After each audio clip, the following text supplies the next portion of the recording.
phones No. off. Voting this morning, she was having trouble because she didn't have proper ID. Oh. You mean tell me she didn't have a driver's license? It was expired. All right, mics are hot. Everyone. Good morning, everyone. Welcome to today's City Council workshop meeting. Workshop is a time for council to receive presentations, discuss certain things that will be coming before us with management and staff. And today's workshop is going to be handled a little bit differently because of the beach shading devices item on our agenda. Usually in workshop, we do not take public comment. However, today we feel that it is important to do so. So if you are here to talk about the beach shading devices, I would ask, or if you want to have public comment on anything else, I would ask if you would please sign up on the form that is on the railing. And that way we will know who wants to speak today, and I'm going to give you a couple minutes to do that. I would ask if you would please silence your cell phones at this time.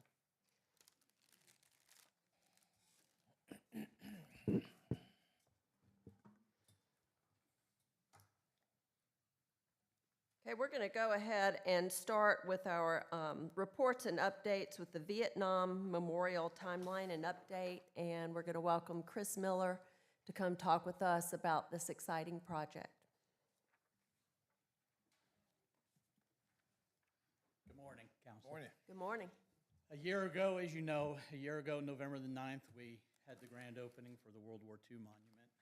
We have now moved on to a Vietnam War Memorial. Starting in October, just to give you a quick update, back in October, we went out for proposals and ideas of what this monument might look like. We received two local architect firms that submitted proposals. Greenberg Farrow was the architect here in town. Jessica Wise is the architect. They're right here on Broadway in town. They submitted a beautiful rendering of what they foresee the monument to look like. And what we want to do this morning is just kind of give you a brief overview, early stages of what we think the monument will contain as far as materials and plants and landscaping. We brought Greenberg Farrow on under contract, late October. Jessica has done a great job in the early preliminary stages. We do have some public input meetings set. The first meeting is November the 19th at Robert Reed Rec Center from 5 o'clock until 7. We also are currently working with the VA to set up a veterans public input meeting out at Market Commons. That date is not set yet. We are still waiting to hear back from them. But with that, I want to turn the microphone over to Jessica and let her run through some of the materials and choices that we've chosen for the Vietnam Veterans Memorial. Thanks, Chris. Morning. Thank Good you for having morning. me. As Chris said, my name is Jessica Wise, and I'm a landscape architect. I work for Greenberg Farrow. We were formerly SGA&W, a GF design company, and now we've officially rolled over to GF Greenberg Farrow. So our office is on Broadway Street in Myrtle Beach, and super excited about the opportunity to work with the city on this war memorial.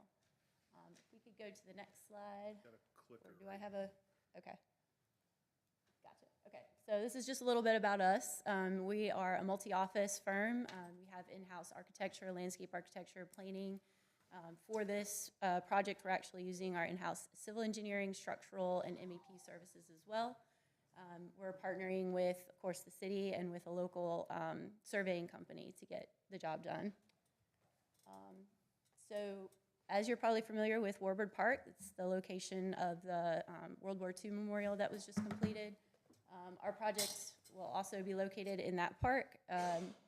We chose the location to the far end of the park. So pointer kind of works. It's the big yellow star, and so the idea behind the location was to activate that end of the park and to also allow this memorial to be seen from both Faro Parkway and from 17. That's kind of paying homage to the veterans themselves that perhaps were not seen when they came back from the war, as well as the memorial itself being able to be seen from multiple sides, multiple viewpoints. Again, the design intent is to provide a space for reflection, to evoke thought, and to pay homage to those who served in the war. We pulled out some words that we thought would very much describe what we're trying to achieve with this memorial. Visibility, remembrance, storytelling, reflection, gratitude, recognition, and just educating the public about the war and about the sacrifices that the veterans had made. As Chris said, we just wanted to run through today some of the design elements. We have an idea of what we think the memorial could be, but as Chris said, we're gonna engage the public and veterans and get some ideas of what everybody would like to see, get some elements that are important to the public to incorporate before we come up with a conceptual design. One of the main elements of the memorial, of course, would be a wall. We were envisioning kind of a taller wall, perhaps curvilinear, multi-sided. The nuances behind that being, you know, it can be seen again from Faro and from 17. We could light it up at night. It can serve as a canvas for the important storytelling, the images, everything that are part of the memorial. Hardscape features such as benches, seating walls, plaques, perhaps like some dedication items, whether it's pavers, concrete, whatever that surface looks like, just all of these items kind of pulling together to create the memorial space, inviting people, public, to come into the area, kind of sit and live in that space, spend some time there. Of course, the specialty features. One of the design criteria in our proposal was, how do we pay homage to the Myrtle Beach Air Force Base and their participation in the war? We did find an image of a airplane statue that looks sort of similar to the World War II statue, but it was a statue that was on the Air Force Base when it was active. But again, this is stuff that we want to kind of talk to the public about and the veterans and see, you know, what their input should be and what's important to them. We had talked about putting some brass emblems for each of the service district or service divisions into the memorial. I have an American flag with the POA or POWMIA flag as well. Perhaps incorporating a quote into the wall, you know, whether it's the, you know, thank you for your service, you know, welcome home, you know, things like that, something that's special. And then perhaps a map of Vietnam, just something where you can note all the important battles and the storytelling and part of the educational part of the memorial. As far as landscape, we want to keep it low maintenance, subtle colors, evergreens, and native plant material.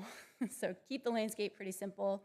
I think we want the memorial to, again, create like a hardscape, like a space that can be lit up, can invoke thought, can have people interact with it, and I think that's the important part here. Chris, do you want to say anything? You kind of covered it at the beginning as far as our next steps. We have the public engagement, veteran engagement. One thing I do want to point out, just a real preliminary schedule. You see March the 29th there on the slide, National Vietnam War Veterans Day. That is our targeted date. That's our targeted date, March 29th of 2026. That will give us about a year, 6 to 8 months of construction, and then a few months to do the design. But that's our targeted date. If that date slips, we'll go to Memorial Day, and I don't ever foresee us going to Veterans Day. We'll hit one of those two dates. But that's where we are right now. We are going to engage the public and definitely the veterans. We want to hear what they would like in the memorial, in the monument. And then for Jessica and I, we want to do twofold. We want it to be a remembrance. We want to pay homage to the veterans. We want to thank them. But I also want to educate the school kids that will come out and see that. You know, I don't want to lose that education portion. So we have some work to do. We're going to try to get everything all into one package. I believe January, February, we should be back with a a pretty good idea of what the monument's going to look like. I'm also going to bring you a preliminary cost estimate. We do have a budget that we're going to try to maintain. We're not going to allow that to creep up. And like I said, January we'll know some more. Are there any questions that I could answer? Open it up to council for questions, comments. Looking forward to it. I'm thrilled that you're going to include the veterans in this process. It's important to have public input, but to have their input, I think, is invaluable. So thank you. Thank you. Thank you. Thank you. Thanks, Chris. Okay, our next agenda item is a discussion on the beach shading devices.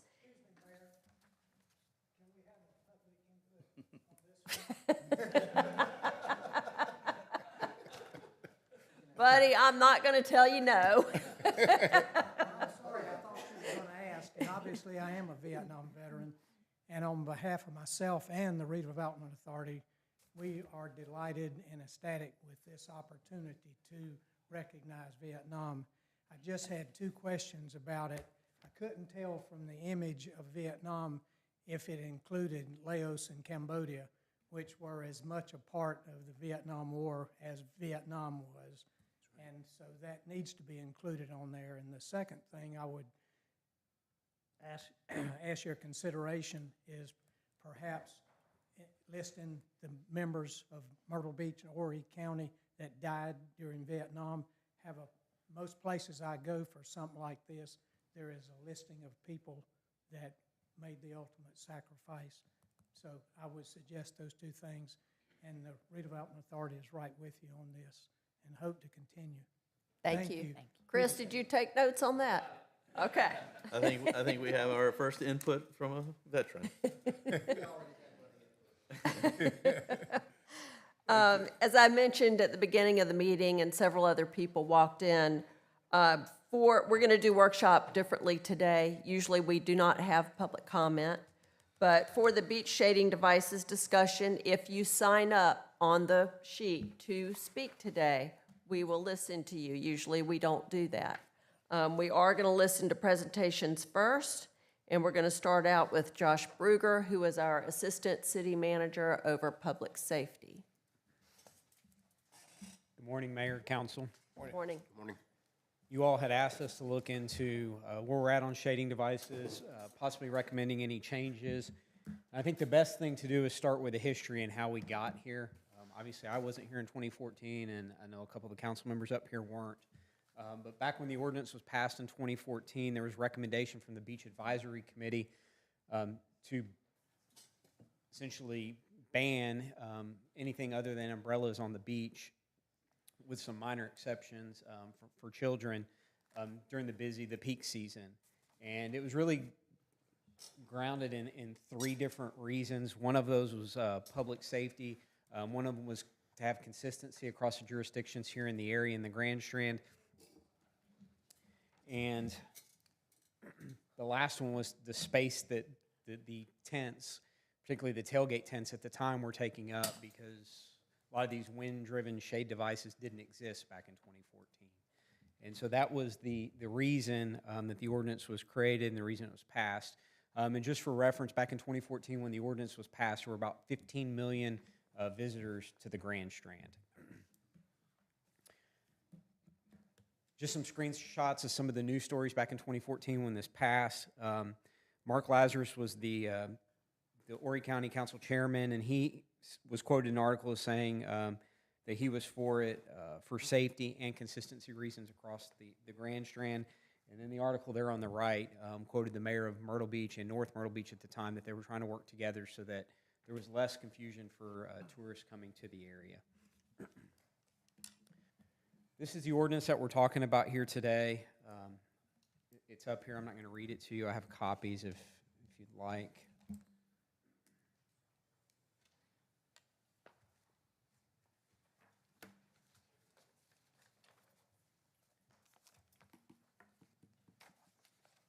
And in short, what the ordinance allows is shading devices that do not exceed 12 by 12 or 144 square feet, or a height of more than 9 feet. And then the anchoring lines, tethers, anything that secures the shading device cannot extend beyond the perimeter of the footprint of the shading device. And then, as you all know, from Memorial Day to Labor Day, essentially umbrellas only with very narrow exceptions, which are listed there in the ordinance. One thing I think that's important to point out is we didn't just single out, or the council didn't just single out shading devices when they were looking at safety on the beach and public safety. And so there are some other restrictions that also apply during those busy summer months, also for public safety. Dogs on the beaches, bicycles on the beach during the daytime, fishing in front of any of the established umbrella lines, and then surfing. And so all these are also for public safety. And so it's not just shading devices, it's anything that impacts public safety down on the beach. We are not the only city or community that bans tents or canopies on the beach. Obviously, our neighbors are the same. I know there's been discussion with the county. Thus far, they have done nothing, but there has been discussion that them having a trial run with an ordinance that would mirror ours, allowing the wind-driven devices and tents in the off-season like ours, like our ordinance currently permits. But as of right now, the county has a year-round ban. North Myrtle Beach, their ordinance is very similar to ours. At this point, they're not making any changes either.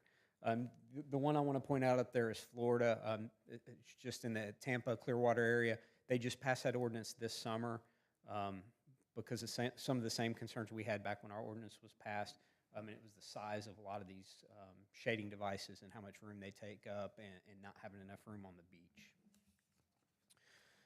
As you all know, our beach is not particularly wide or large, and so when you have larger shading devices, they do take up quite a bit of room. Those are the beach widths from the mean high water line back to the dunes, just so you can see how much room there is. Math's not my strong suit, but I did a little bit of math on some of these just to figure out how deep you could have some of the devices. And if you had a 12-foot device, shading device, and there's got to be 10 feet between them, in the areas, in the central area where it's 106 feet, you could only, if you had 4 devices that are 12 feet long, and then with the 10 feet in between, you could only have 4 deep there before you'd be back to the emergency vehicle lane. And so they do take up potentially quite a bit of room in those areas. Talk about beach erosion just for a second. As everybody probably knows and can figure out, you know, the beach is always evolving, whether it's storms, wind, current, all of that, moving the sand around. I'm not going to get into all the numbers, but the one in front of the sky wheel, and it's hard to see from here, but at the mean high water line, as of right now, from 2021 to now, there's about a 10-feet difference. It's smaller as far as width. The Army Corps of Engineers is slated to do a renourishment, so it will be built back up. But I bring that up because it's constantly in flux. It's constantly changing. And if we have a storm, obviously it's going to move some sand around. And again, we have the potential for smaller beaches and, you know, larger shading devices, smaller beaches. Gets a little bit more crowded down there than it already can be during the high season. So the same concerns that existed back in 2014 still exist today. I talked to both the fire department and the police department and the lifeguard services about some of the concerns. Line of sight is obviously one of the biggest ones. As you can see, the shading devices up here makes it hard to see the water. And the one thing I'm going to point out here in a minute, but when you talk about the residential area, a lot of that, the lifeguarding, if that's a word, that's done up in that area is done by mobile lifeguards. And so having a line of sight back from the emergency vehicle lane is critical to be able to see down to the water.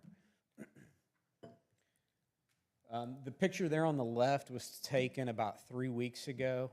Kevin Lark had his folks out on the beach over the weekend. And as you can see, the shading device there essentially becomes a drape or a curtain and almost completely obstructs the view of the water from back behind. The one on the picture on the right, I know it's probably hard to see from up there, but there's actually a small truck that's there behind that shading device, which again makes it very difficult for the first responders to be able to see the water. Again, some of the line of sight concerns, the photos on the left were what were presented at Beach Advisory Committee.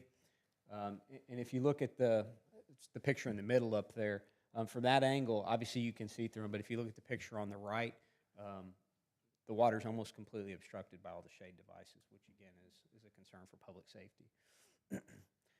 The other is trip hazards. If there is an incident in the water that requires a rapid response from the first responders, getting down to the beach, seconds matter at that point. And a lot of these shade devices have to be anchored down with lines or tethered down, and they become a trip hazard, not only to our first responders trying to get down there, but also when the beaches get crowded, not tripping over those. And you can see the picture on the right, the tethers or the anchors extend both in the front and on the back on that one. The other area of concern with these is extending beyond the footprint of the shading device. So not only is it a trip hazard, but again, you're now taking up more space on the beach. Size concerns, it seems like everything gets bigger these days. But if you look at the one on the left, I believe that one's 13 and a half feet wide, so obviously bigger than our 12 feet. And then the device in the center, there's 150 square feet, and the one on the right is just under 150 square feet, but if you add the area in front of it out to where it's tethered into the ground, it's almost 200 square feet, the entire footprint of that. Again, size concerns. Again, these are all 150 square foot, and that's just the shade. That's not including the tether, if they have to be tethered. I would say the biggest concern from public safety, well, there's a lot of concerns, but one of the biggest concerns from public safety is enforcement, is how do you define what's what? Umbrellas are fairly straightforward. I think most of us understand what an umbrella is. But as you start to allow other devices, it starts to take away valuable time from the public safety and the lifeguard services that are down there enforcing, is this an approved device? Is this not an approved device? The one down at the top, kind of toward the right with a white background, that's a big sock device. But these are continuing to come out and continuing to evolve, and so it does become an enforcement problem. And with that is really the education piece for the public, is how do we educate the public on what devices are approved. I know there's been some discussion, it came up in Beach Advisory, at least the question of what do you think about the residential area only if we were to do something like that. The one thing I touched on just a minute ago, without having stationary lifeguards in those areas all the time and really relying on mobile lifeguards, visibility is important back from the emergency vehicle lane and being able to see down to the beach. The other is going to be there is no magic line anywhere, and so, you know, then our staff or the lifeguard have, well, you can't have it here, but if you go up there, well, where's there? I can't, just keep going up that way. It's going to create some problems as well, some conflict. Other is parking up in that area. If we're pushing people up to that area, into the residential area, not enough parking, and so some unintended consequences of doing something like this. You're going to end up, potentially can end up with some parking issues. And then the last one I have is the public safety concern. This went to Beach Advisory Committee about a month ago, and Steve Taylor's here and would be happy to speak with y'all. Volunteering him. He'll be happy to speak with you, but they voted 6-0 with one abstention to leave the ordinance as it is. And then really just a summary, the same issues that existed back in 2014 when this ordinance was passed still exist today, and I would submit that there's probably even greater concerns now because you have 2.3 million more people to the Grand Strand, and so there's 17.3 million people in 2023. You have beach erosion that's always going to occur, and so smaller beaches, more people, larger devices, more complicated devices. And when I say complicated, just bigger and from an enforcement standpoint. And I'm going to say we don't want our police officers and firefighters running around with tape measures and, you know, trying to figure out what's allowed and what's not allowed. And so I think if we, you know, were to leave it as it is, it's pretty straightforward as it is right now. And so the staff recommendation would be to leave the ordinance as it is. And I've got both Mitch and Chief Dwyer and Kevin and Marty Brown that are all here, and be willing to answer any questions. So I don't know if you want to do it now or you want to come back to it after the other presenters have spoken. I think we'll wait and hold all questions for after, but thank Perfect. you. Yep. Okay, I'm going to ask Steve Taylor, who is the chairperson for our Beach Advisory Committee, to come up next and share his thoughts on why his committee made the decision they made. Thank you, Mayor Bethune and council, for this opportunity. And I'd like to say that I appreciate everyone coming out and speaking up about the beach and having their input. I think that's what democracy is all about, right? Amen. So I'm the chairman of the Beach Committee. I've been on the committee for 20 plus years. For those of you that may not know, our committee is made up of 7 residents, 4 of whom are born and raised here, and 3 others that have been here for 50 plus years. All have been active in our community and are active beach goers. That'd be Gordon Hirsch, Tony Brunfield, Mark Donovan, Ashley Harper, Mike Hussey, and Randy Wallace. In total, our committee members have over 80 years' experience on the Beach Committee. We've rewritten the beach ordinances in 2019. We assisted in the transition and integration of the fire department to a beach safety division. We assisted with the transition and the amendment to the ordinance from dual role lifeguards to lifeguard onlys. And we recently helped craft the latest franchise agreement, which just was signed for 7 more years with the 2 existing beach franchises. And I was on the committee when we wrote the ordinance that's in question today. We meet monthly.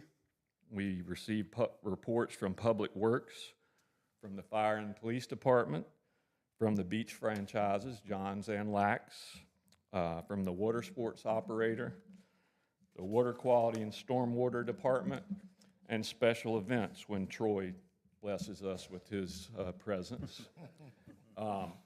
We also allow public input from citizens and businesses. I've always had an open door, come and say what you want policy if it is related to the beach. And our goal is to ensure that the beach is safe, clean, orderly, and that goes for all citizens and visitors, and to also preserve the atmosphere and character of our beach. I feel our committee is well informed. We get reports. We've been in tune with what's going on in the beach, and I feel like we give sound advice to council on these matters.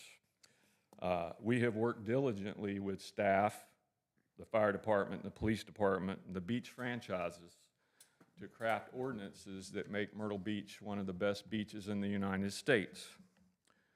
The shading ordinance was, as Josh described, done because we had a proliferation of tents and large shading devices that were gobbling up the beach and creating safety hazards.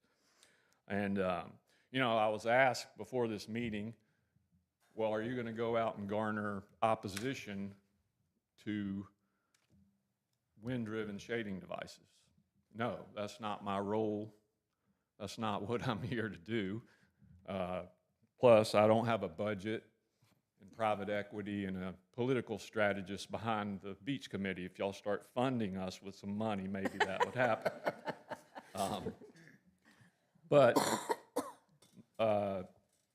You know, my role as chairman is to be open-minded and listen to the facts, and the committee is supposed to send you guys informed decisions. We've never been in opposition to wind-driven shading devices. And the current ordinance does not specify any particular brand of shading device. We're not picking out certain brands. The wind-driven shading device issue has come before our committee probably 5 times in the last 4 years, and we've listened every time.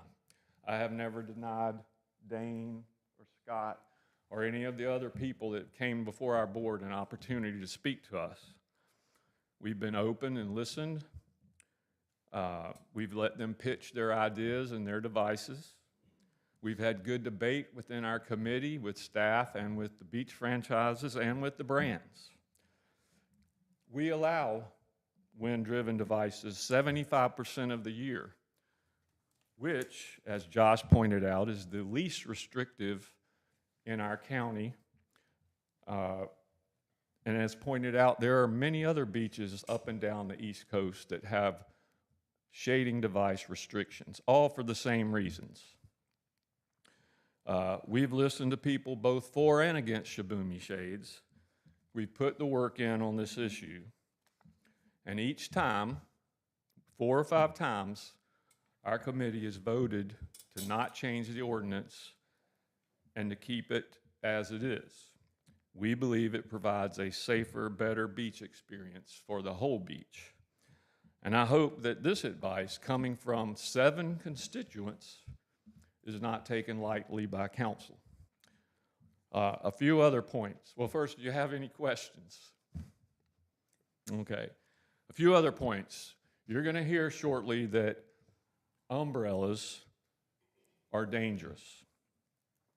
That is the new talking point of the narrative of why we should allow wind-driven shading devices.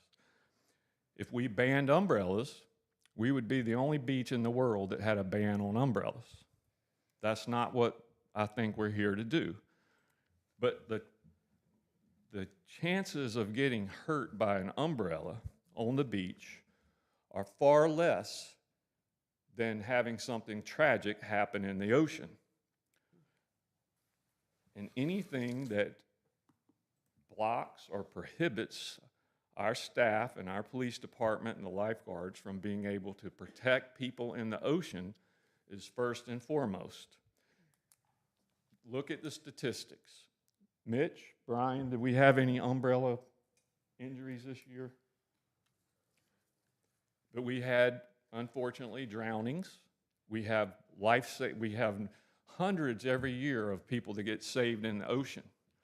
That, to me, is paramount to the danger and risk of an umbrella blowing away, which in my lifetime, I do not recall, other than the unfortunate incident in Surfside, that there's ever been a critical injury by an umbrella.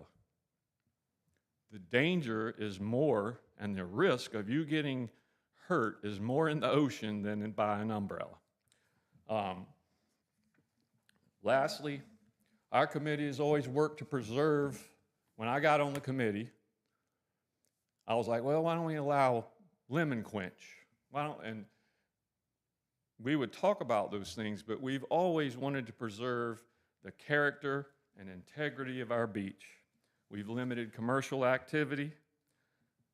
We've let professional concessionaires be the only ones that rented out umbrellas. It creates structure. It creates management on the beach. We've not allowed timeshare. We've not allowed photographers. We don't allow weddings. And we have put in tent and shade managements. And as a result, in my opinion, we have a well-structured, well-managed beach, which is why people continue to come to Myrtle Beach. And I will never agree with anyone who does not think that our beach is our most valuable asset. Ask Hard Rock Park out there if you think that didn't. You can't, it's tough to compete with our beach. Lastly, just off the record of the beach chairman, as a citizen, you're going to be hard-pressed to find anyone who enjoys the beach more than I. I grew up down here. My dad was the manager at John's Beach Service for 14 years. I lifeguarded for George Lack in college. My company has sponsored and promoted surfing and volleyball and all things beach related for a long time. My family and I still go to the beach every weekend.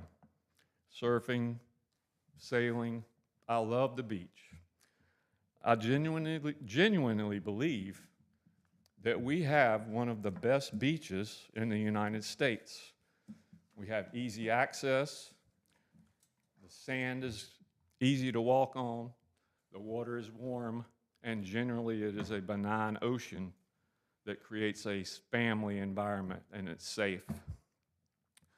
That being said, I would say that in my lifetime here, Myrtle Beach has not preserved a whole lot of anything, at no fault of anyone here. As a community, we let the ocean forest got torn down, the pavilion, the mall, numerous old structures, plenty of beautiful oak trees and land. But the one thing that our committee has tried to do is preserve the character and the integrity and the atmosphere of the beach. And so I stand by our committee's decision, and I would just ask you guys to take that not with a grain of salt. So I'll open it up to any questions if you have any. Steve, first of all, thank you, and to your committee. I know you all have put a lot of time into this, and I think we will still reserve questions for the end. Okay. Okay, so hang around, please. Okay. Dane, would you like to go next? Welcome Dane Barnes with Shibumi.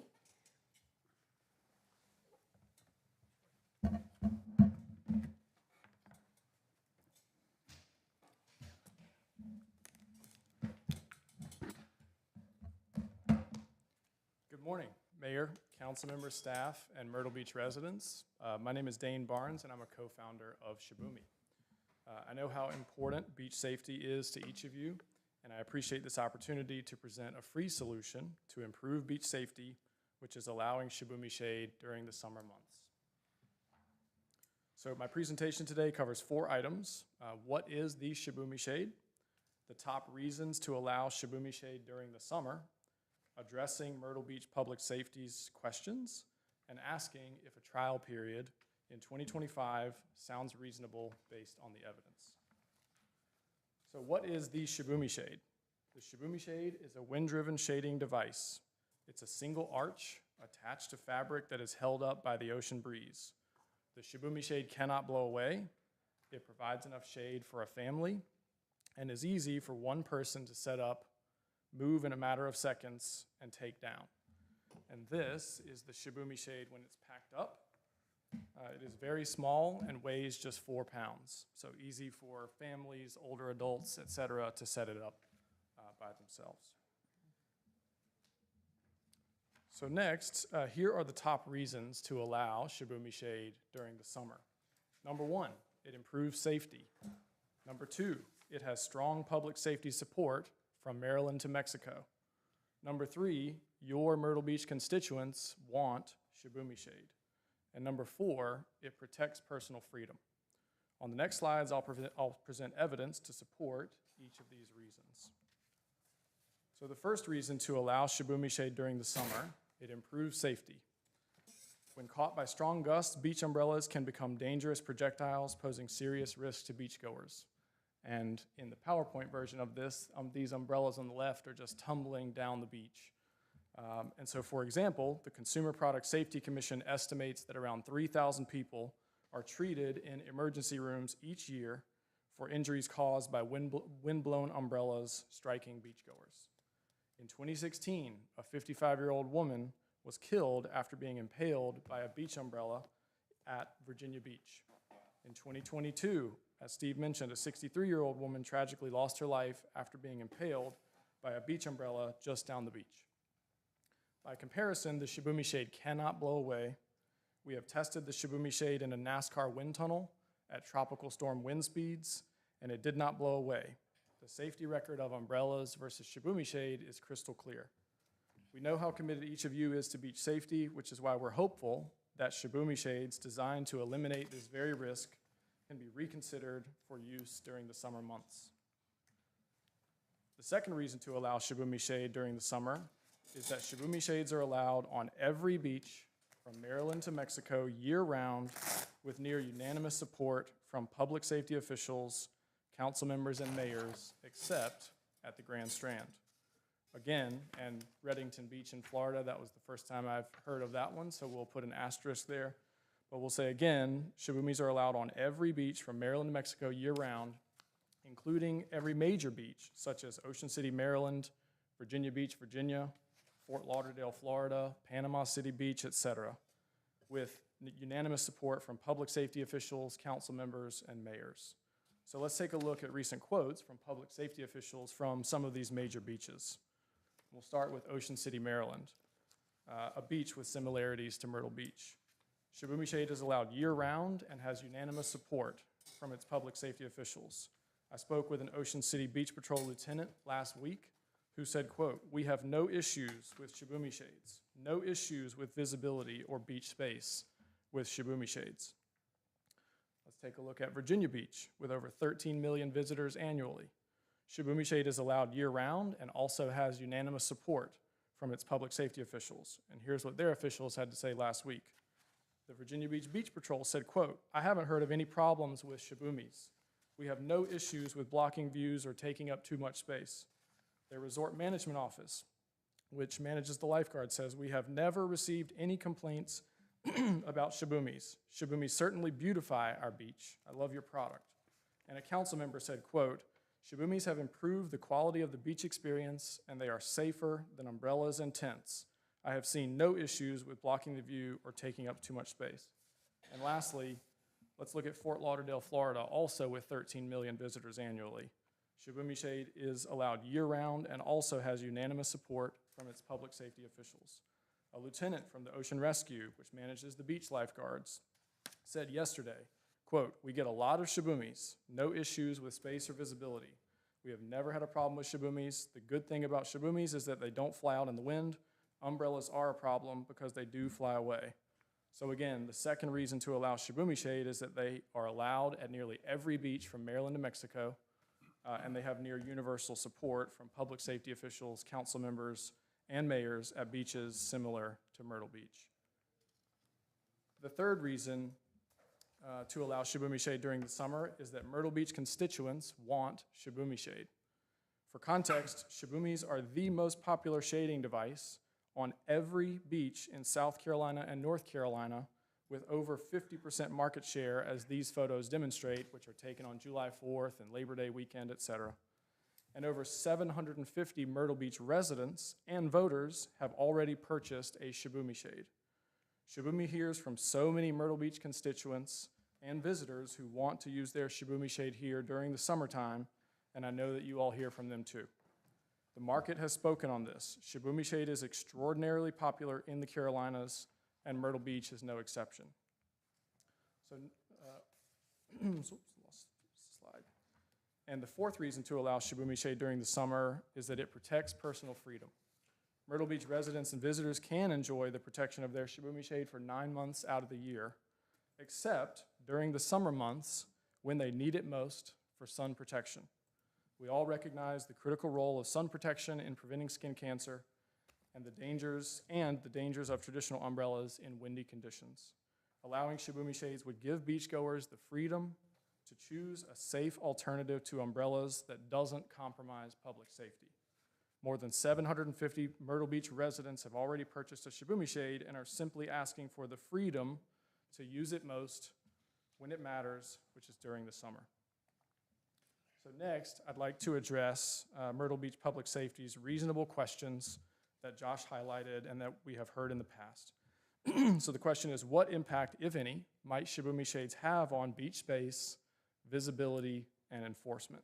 And on the next slides, I'll present evidence to answer each of these questions. So first, beach space will remain largely the same if shibumi shade is allowed. Families bring multiple umbrellas and cluster them together because they can't fit under just one umbrella. For example, the video, and it's a photo here on the left, shows Myrtle Beach on July 4th weekend, 2023, between 5th Avenue North and 6th Avenue North in front of two high-rise buildings, the Bayview Resort and Homewood Suites by Hilton. We can see in the foreground clusters of umbrellas. There's 2 umbrellas in the rainbow and blue and 2 umbrellas to the right. And then just a bit further up, there's a cluster of 6 umbrellas, clustered together respectively. And the photo on the right is Myrtle Beach on Saturday, June 22nd, 2024. Again, we see 2 clusters of umbrellas with 5 umbrellas in each cluster, shown by the red arrows there. If Shibumi shade is allowed, some umbrella clusters like these will be replaced by 1 Shibumi shade, and it will help declutter the beach.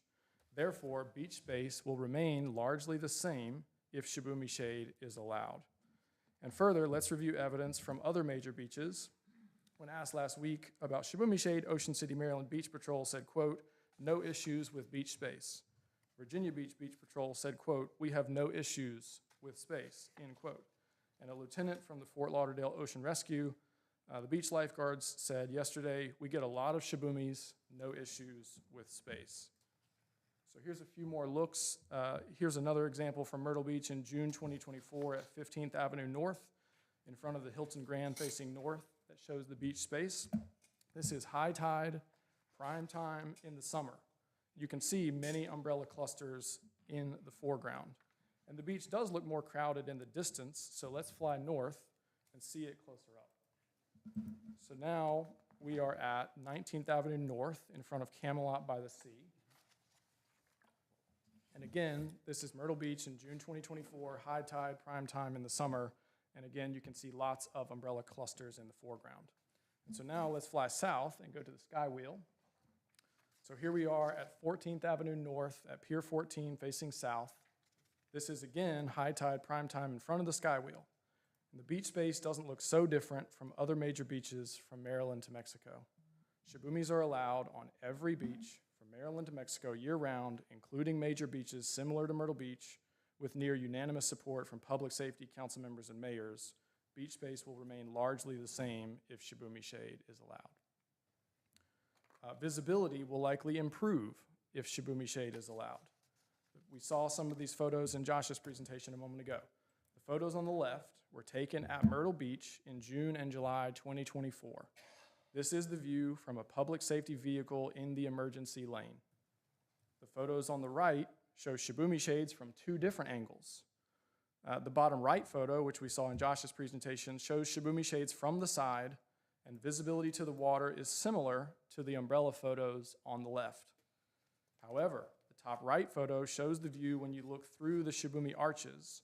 Visibility is significantly improved versus umbrellas. In addition, no one is allowed to set up their shade in front of the umbrella line, so lifeguard views from the towers will be unaffected if Shibumi shade is allowed. And further, again, evidence from other major beaches, Ocean City Beach Patrol said, quote, "No issues with visibility." Virginia Beach Beach Patrol said, quote, "We have no issues with Shibumis blocking views." And a lieutenant from the Fort Lauderdale Ocean Rescue with the lifeguards said yesterday, quote, "No issues with visibility." So again, they're allowed on every beach from Maryland to Mexico with unanimous support from public safety, council members, and mayors. So visibility will likely improve or at worst remain the same if Shibumis are allowed. And finally, enforcement will remain largely the same if Shibumi shade, or the generic term wind-driven shading devices, are allowed. Here's what public safety officials have to say about enforcement. Ocean City, Maryland Beach Patrol said, quote, "No issues with Shibumi shades." Virginia Beach Beach Patrol, "I haven't heard of any problems with Shibumis." Fort Lauderdale Ocean Rescue, "We have never had a problem with Shibumis." Sunset Beach Police and Fire Chief said, "Made our jobs easier. Thumbs up from me, it's a lot safer." So therefore, enforcement will remain largely the same or become easier if Shibumi shade is allowed. And just one off-script thing, I've never heard of a trip hazard being an issue with a Shibumi shade. And we've been doing this for 8 years, and it's the dominant shading device in a lot of beaches on the eastern Gulf Coast. So lastly, in conclusion, allowing Shibumi shade on Myrtle Beach during the summer months is an opportunity to improve beach safety by embracing this new technology that didn't exist when the umbrellas only rule was established in 2014. with strong evidence supporting the safety of wind-driven shading devices like Shibumi Shade, and near unanimous support from public safety officials at beaches from Maryland to Mexico, we respectfully request a trial period in 2025. The proposed amendment to the current ordinance highlighted in green continues to ban all tents, so we're not talking about bringing back tailgate tents in this proposal, and permits wind-driven shading devices like Shibumi Shade during the summer. And I think one final point on that, a wind-driven shading device, it floats just like a sheet on a clothesline. It doesn't look like any other type of shade. So allowing wind-driven shading devices is still very simple and very clear, and won't make enforcement more complicated. So with this simple amendment to the ordinance, this council can give Myrtle Beach constituents a safer, more enjoyable beach experience that protects their personal freedom. And thank you all so much for the opportunity to speak today. I really appreciate it. Thank you, Dane. Can we hold the applause, please? Thank you. Okay, is anyone here from Solbello Shades? I have Paul? Okay. Paul James, if you have anything you want to add, I want to make sure we give you an equal opportunity to share your thoughts with us. All right, thank you. Thank you for being here today. And I don't have much of anything prepared. I learned last time I spoke that I'm not very good at speaking in front of people, so thank you for hearing me.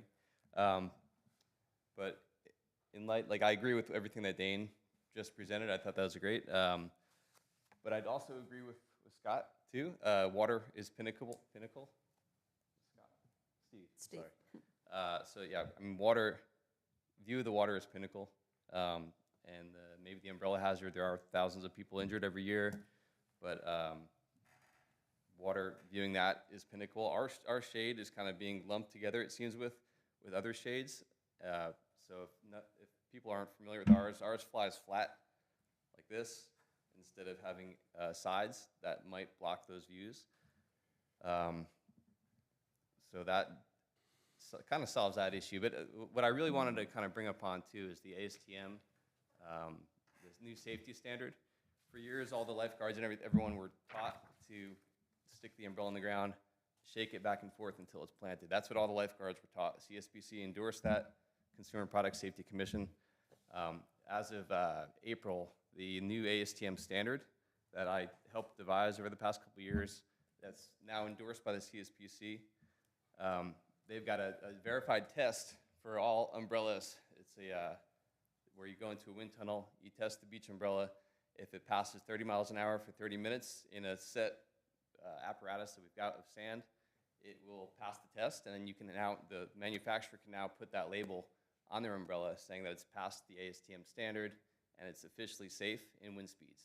And that's after lots of engineers from CSBC have helped us devise this whole set of testing methods. So sort of, we're not poo-pooing umbrellas at all, but I am poo-pooing unsafe umbrellas.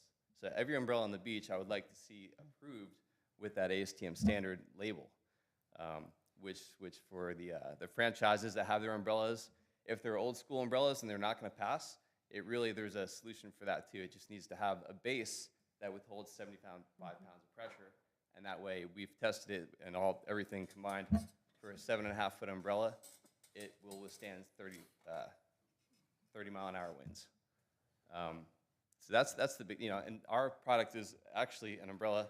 It's a single pole, just has that, doesn't take up much space. It's an 8 by 8 foot footprint, so it's really not that much of an expansion of what the current laws are right now with your ordinances. But it is the only complete umbrella system that has passed the ASTM standard to date that we know of. There are other devices that are larger, that are kind of knockoffs of our product, if you will, that we're taking down eventually, hopefully. But the ones that are 9 feet in diameter, 12 feet in diameter, we've tested ones that are that large, and they're not going to pass that testing. So the ASTM standard that's out there would actually naturally minimize the size of the shade to a certain amount. And we know that ours, with the anchor that's included, it passes that, it's safe.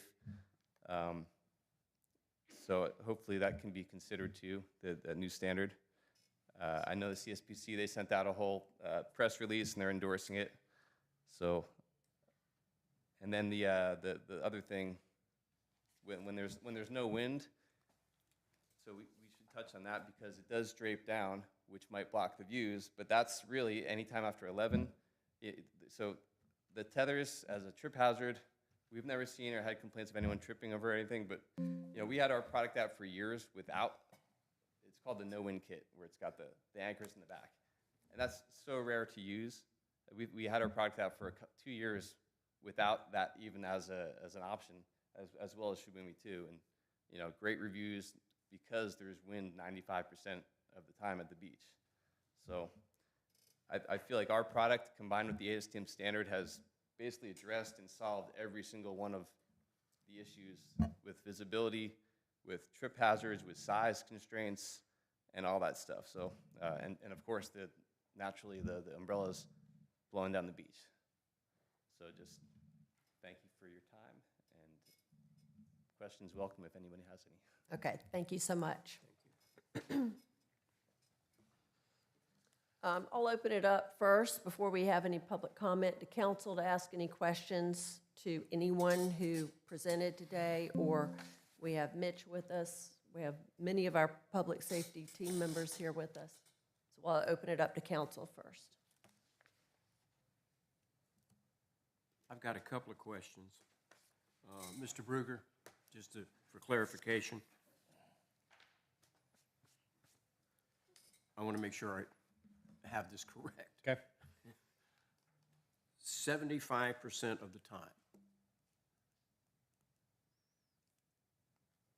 wind-driven devices are allowed on our beaches, is that correct? Yes. Okay. We talked about the line. Where's the line? And are we talking about that line which would be behind the lifeguard stands so that you have clear visibility to the ocean? Correct. Okay. What are the areas in the city where we don't have lifeguard services, but we have access to the beach? I've heard it's about 79th Avenue North up to, I guess, the Dunes Club in that area. Right. Okay.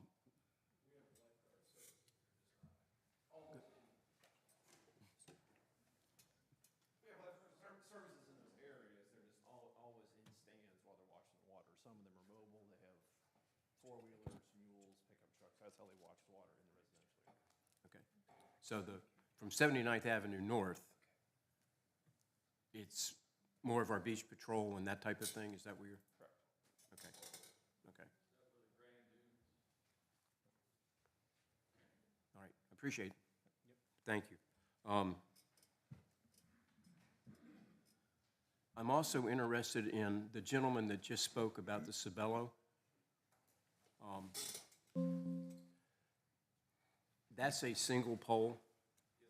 You need to come forward, please, to answer any questions into the microphone so that everything can be properly recorded.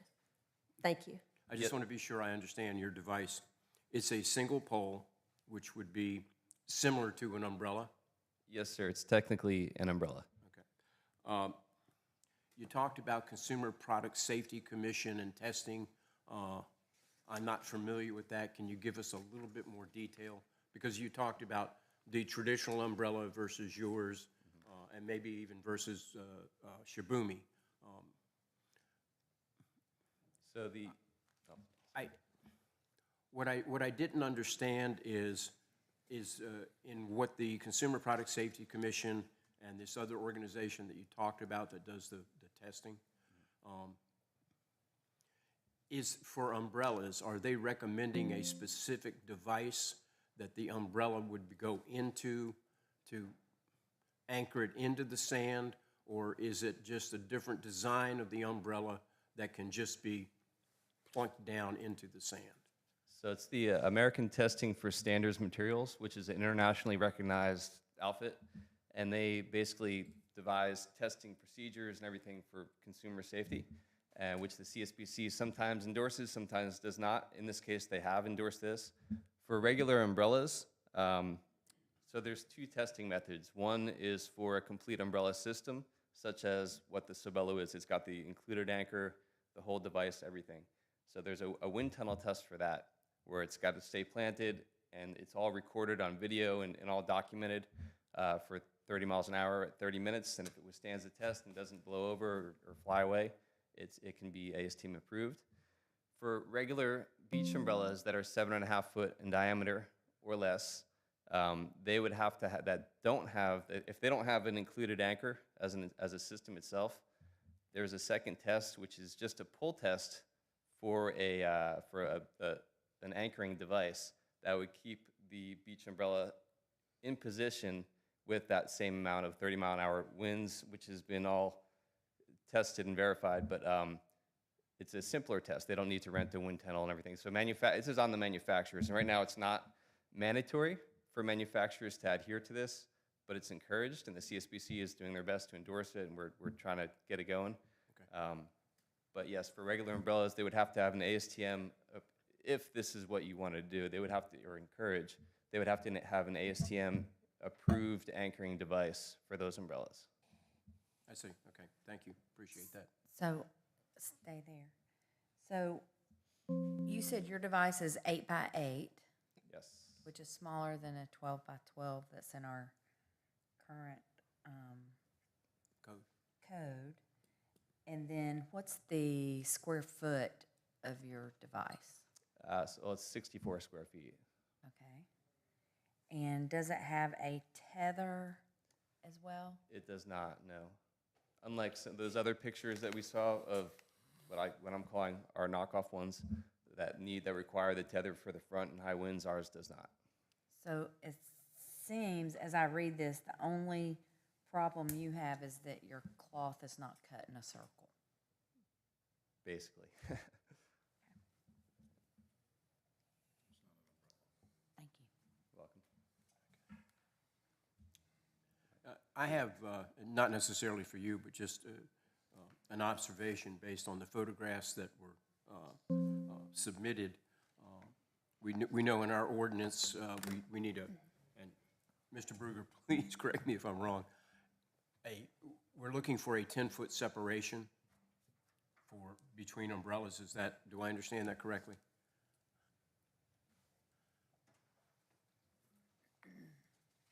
It's not just umbrellas. Umbrellas over a certain size have to have 10 feet, but if they're under a certain size, they do not. So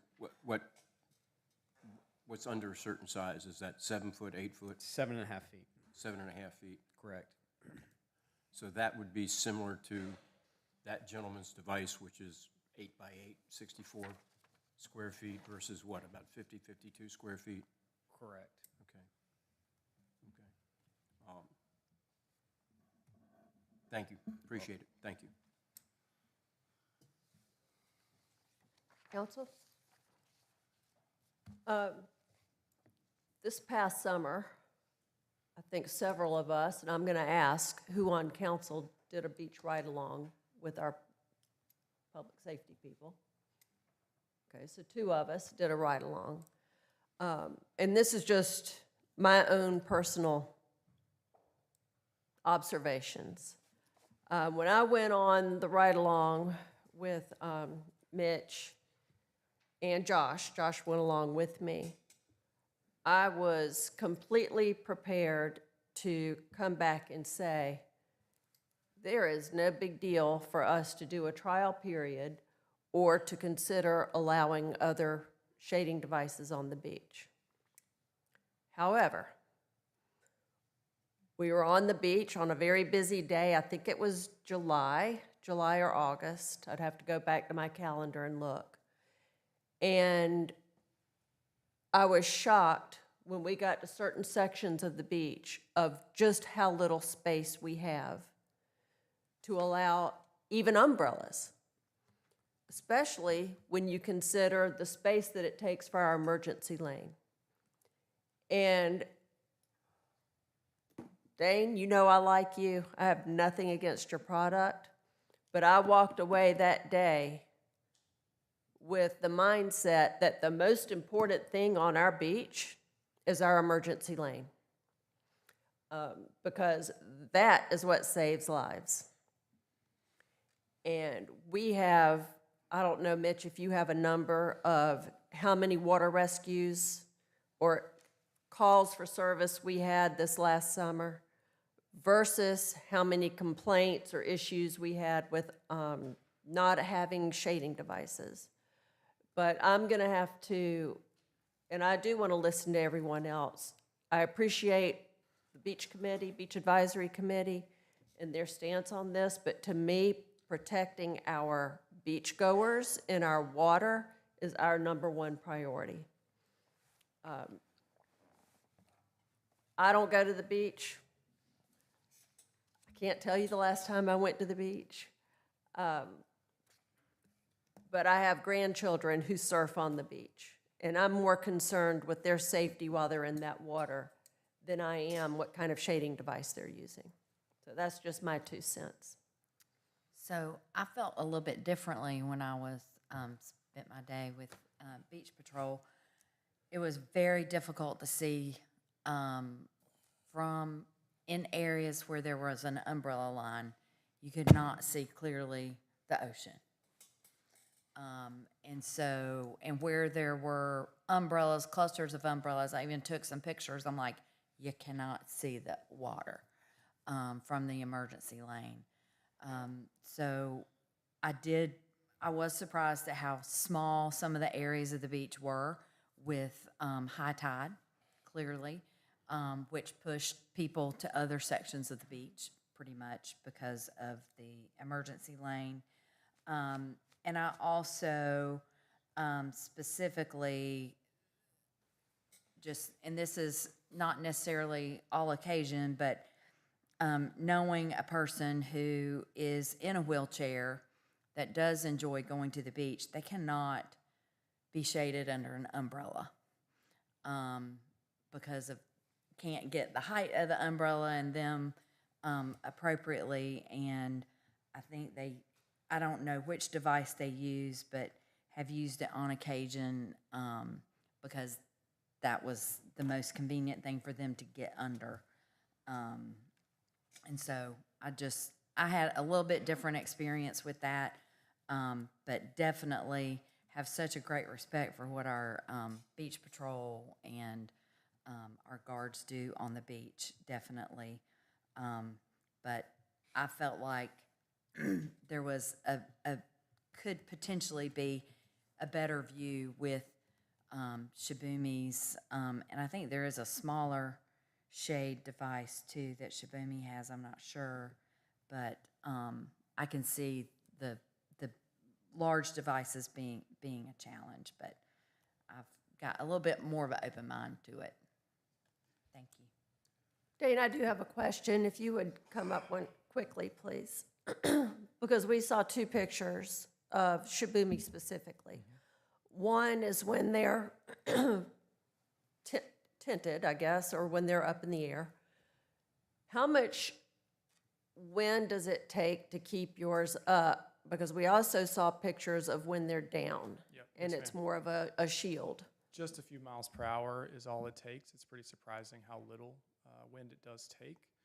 There are times, it's pretty rare when there's no wind at the beach, and in those times it does hang down just like a shower curtain and doesn't do anybody sitting underneath it any good. And what we find, even in the most densely packed Shibumi shade markets, people just don't set up their Shibumi shade if there's no wind and it's not working because it's a frustrating experience. And so while I appreciate that is the kryptonite of a Shibumi shade, folks just don't use it, during those times. And so we really find that to be more so of a lesser issue. And what is the cost of your product? The large Shibumi shade, which is what most people have, which is for families, that one is $275. And the Shibumi shade mini, the smaller version for 2 people, that one is $195. So unlike tailgate tents, folks don't leave them up on the beach because they're easy to set up and take down, and they are expensive. So no one's just leaving them out there like in the old 10 years ago and more with tailgate tents. Okay. How many square feet is your small shade? So the large Shibumi shade is 150 square feet. So for simple math, the large Shibumi shade is the size of 2 umbrellas that are permitted. At Myrtle Beach, you can have an umbrella with a diameter of 7 feet 6 inches.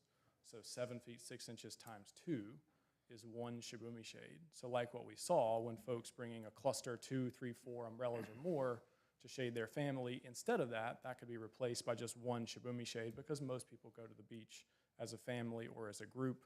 We also have the shibumi shade mini, which is half the size. So it's equivalent to the size of 1 umbrella that's currently permitted in Myrtle Beach. Okay, thank you. Okay, and we'll open it up for public comment, please. Linda Mockbee? And when you come forward, if you would please state your name and your address so that we have it for the record, please. And you will each have 3 minutes. So my name is Linda Mockbee. My current address is 1388 Winding Creek Way in Myrtle Beach. Before that, I lived at 44th Avenue for a number of years and just recently moved from the Grand Dunes, Cipriana Park area. We're neighbors of Councilman McClure. I'm a avid beach goer. Even when I go on vacation, I go to the beach. And I've had a shibumi for about 5 years. I originally saw it in Marco Island and out on Bald Head Island. I thought, wow, that's pretty cool. And as an older person, carrying a big umbrella and all the things, a cooler and everything to the beach, the shibumi answered the ease that I was seeking, that I can take something to the beach pretty quickly and put it up pretty quickly. And it really came to mind that down at the Ocean Club, we have, when we originally moved to that area, there was maybe a few hundred people that were going to the beach. Now there are thousands of people from Del Webb and different communities coming to the same area. So you've got to run down to the beach, you know, kind of claim your umbrella. And in the last couple of years, they put them, they're touching. So you've got a row of about 25 umbrellas, first row, second row. I can hardly get from underneath the chair and stand up. I've got to like duck down and, you know, get out of there. And so the line of sight, to me, if I'm on the second row, I can't even see the beach. And so what we started doing was taking our shibumi with us in case we couldn't get an umbrella, which is 99% of the time. By the time we got there, about 11 o'clock, couldn't get an umbrella. So we had to, you know, try to do the shibumi, and then, you know, they kind of outlawed that. So, you know, it's just the ease of use, and for a lot of people, I think could enjoy it more than an umbrella. And I've been on the beach all the time. I've seen people, you know, buy these inexpensive umbrellas at the different stores, you know, sell beach supplies. Go down there, they stick them in the sand. Wind comes up, they're either going up like this or they're blowing down the beach and people are grabbing them. So I think that is a very much a safety issue. And I think at different beaches that I've seen the shibumis used, people are very respectful. They put them behind the umbrella line, or they move down further where there's not a lot of people.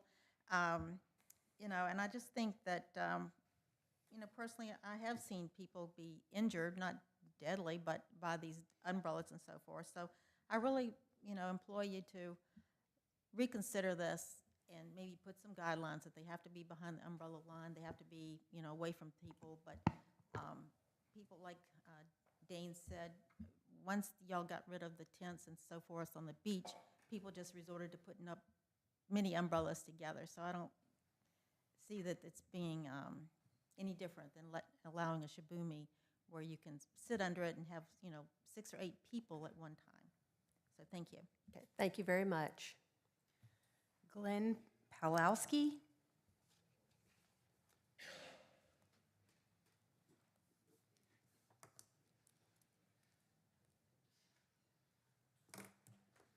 Good morning, Mayor Bethune and highly esteemed city council members.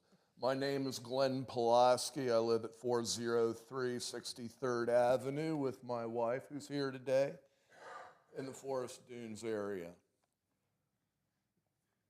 Please, I request Sobello usage be extended during the peak beach season, Memorial Day through Labor Day, when beach density and safety is greatest. I request, at the least, Sobello usage be permitted, especially in the non-hotel areas, all year long. Thank you for the 75% of the time we can use Sobello now. There's many people here that are Sobello owners, and they know the safety of the Sobello, as I have written a letter to the city council, to the mayor, a year ago, this past May, providing 4 photographs that showed the stability of Sobello. I brought Bill McClure up to pace with the photographs and the letters for speaking positively for Sobello's safety.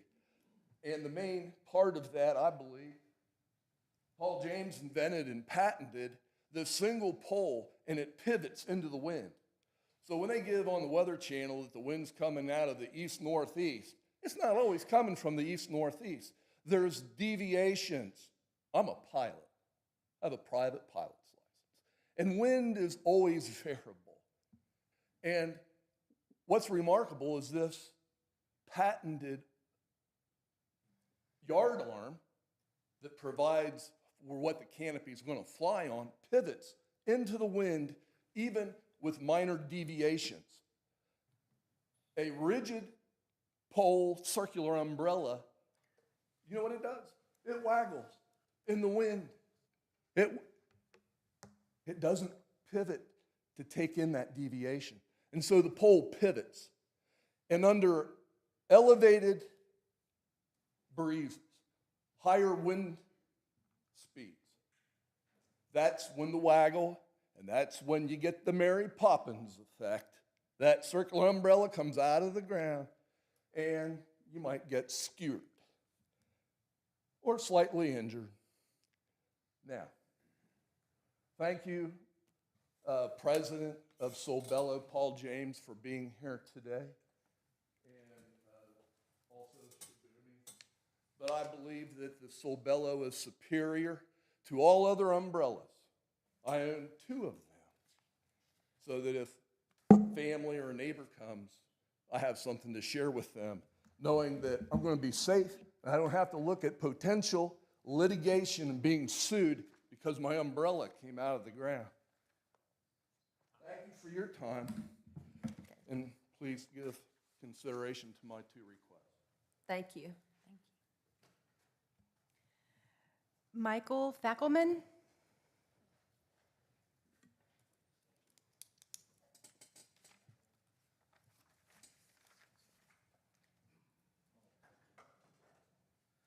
Morning. Michael Fackelman, 1226 Prescott Circle. I'm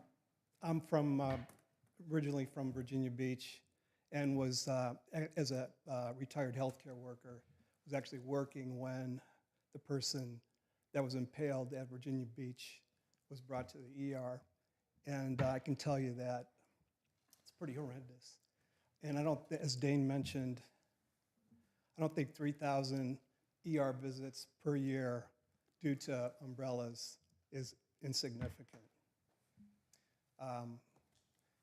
I have a Shibumi, and I've never been in a situation where there wasn't enough wind to keep the fabric elevated. It's very minimal wind requirement to do that. If my family's there, my entire family, and my grandkids, we would need 3 umbrellas to offer the same sun protection as the Shibumi. So, as a retired healthcare worker, I totally advocate for the use of beach umbrellas here. And thank you for your time to allow me to express my opinion. Thank you very much. One more. Lynn Donovan.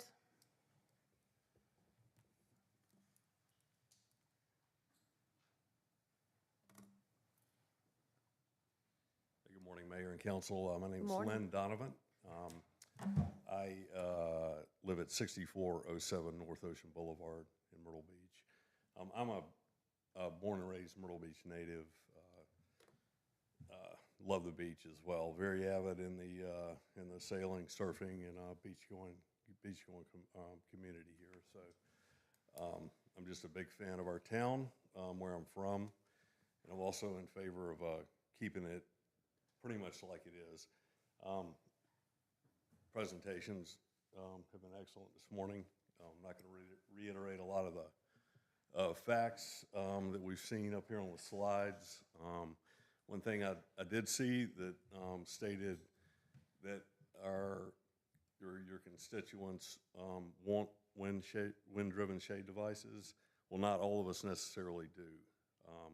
Citing just the density of our population that's grown, we do have a very narrow beach, and it's only getting smaller, especially at high tide, like we talked about. It's become challenging to find room at the beach, and to add a device that just in itself takes up more room just doesn't really add up to me. Second to that is I'm just not sure it's the look we want. I've seen the pictures from the Outer Banks. Well, Myrtle Beach is not the Outer Banks. They have a big, wide, expansive beach and not as many houses. And when you just start adding more and more devices, like we've talked about, enforcing and consistency just becomes more of an issue. So thanks for your time. I appreciate it. Thank you.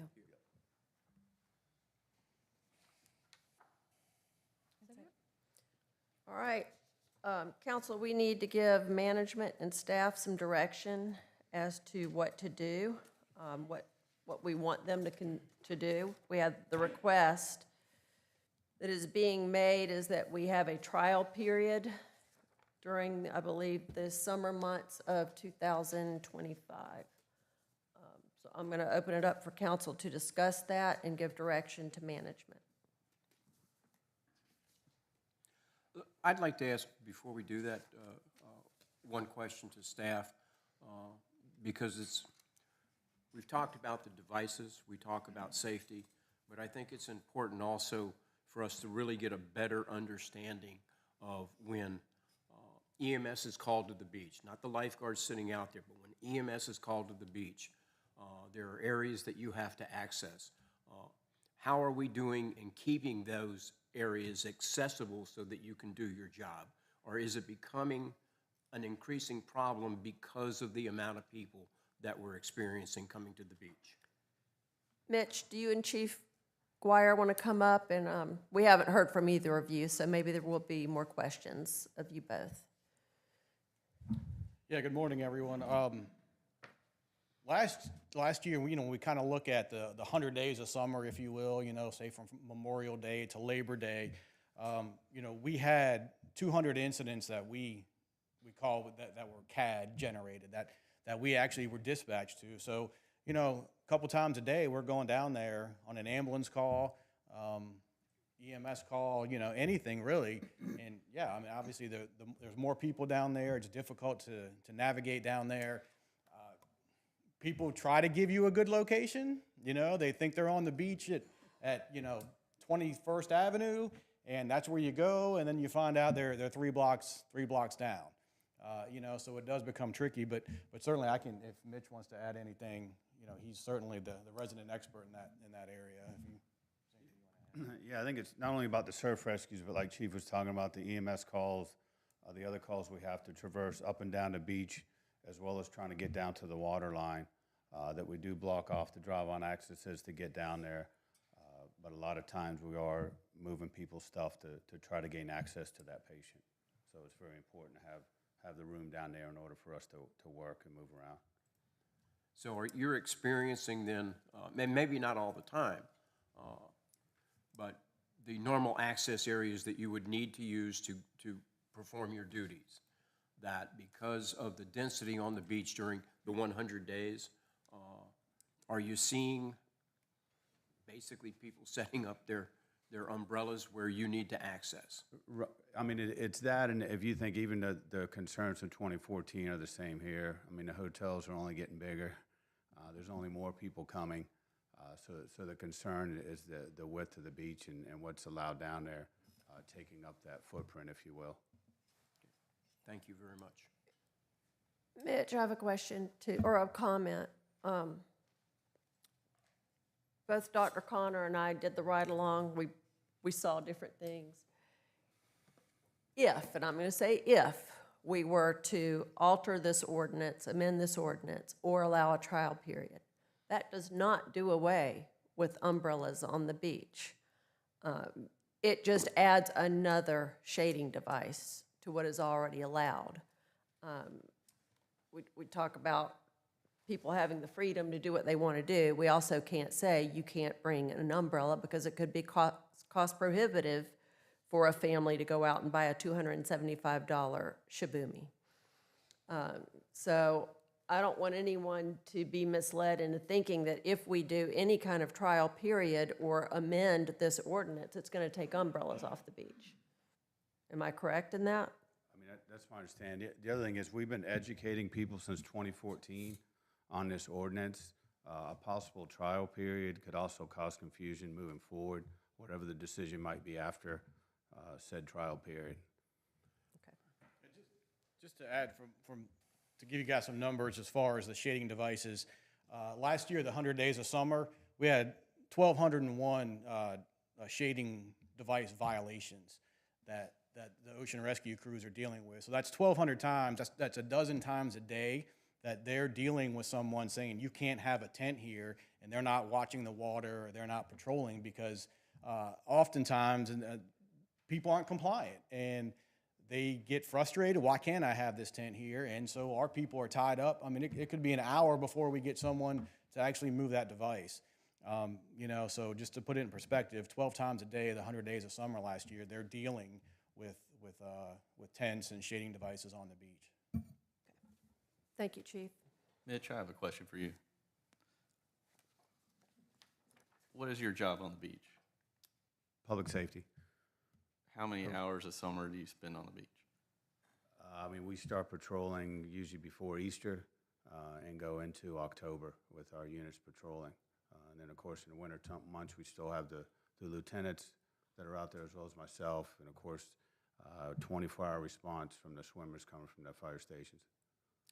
In your opinion, would a trial run of this make your job easier or harder? Like I mentioned before, a trial run I think is going to confuse a lot of people for a short term to say you can try it this year, but if you bring it back next year or whatever the outcome might be, to re-educate them again about, well, wait a minute, that was just a trial period. We were just trying to do that in a certain area. I just think it needs to remain the same. Okay, so if we didn't do a trial run and we just allowed all kinds of wind-driven shading devices on the beach, do you think it would make the beach safer? I don't know about it safer. I think the enforcement is going to be what can be allowed, what can't be allowed on the different styles, the different brands. I think more time will be spent on that instead of actually spent on public safety on the water part of it or responding to medical calls. Mitch, hopefully that helps. I've Yes. got another question. Do you feel like it's more of a problem because of the size, the footprint, or is it just the fact that it's not an umbrella? I'm trying to understand, like, based on how our shading device section, and maybe even Steve could speak to this, what the beach committee is thinking of, but it seems like if there's a shading device that meets the square foot layout, not a tether outside of the device footprint, is that in itself, would that be a problem? Or is it the concern with the bigger device blocking more space? Yeah, I think it's also a concern about consistency. Again, knowing what everyone knows what an umbrella is, and then trying to educate, well, that's too big, or your tether's out, or you're constantly battling on what could be allowed or what couldn't be allowed. Whereas now I believe it's clean cut, where it's either an umbrella or, of course, the small child tent. So I think it's multiple things, line of sight, the footprint of it. If there's no wind, what does it look like? I think there's many factors here that become involved.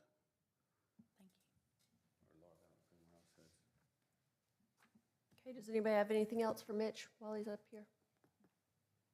Okay, thank you. Okay, direction from council to management.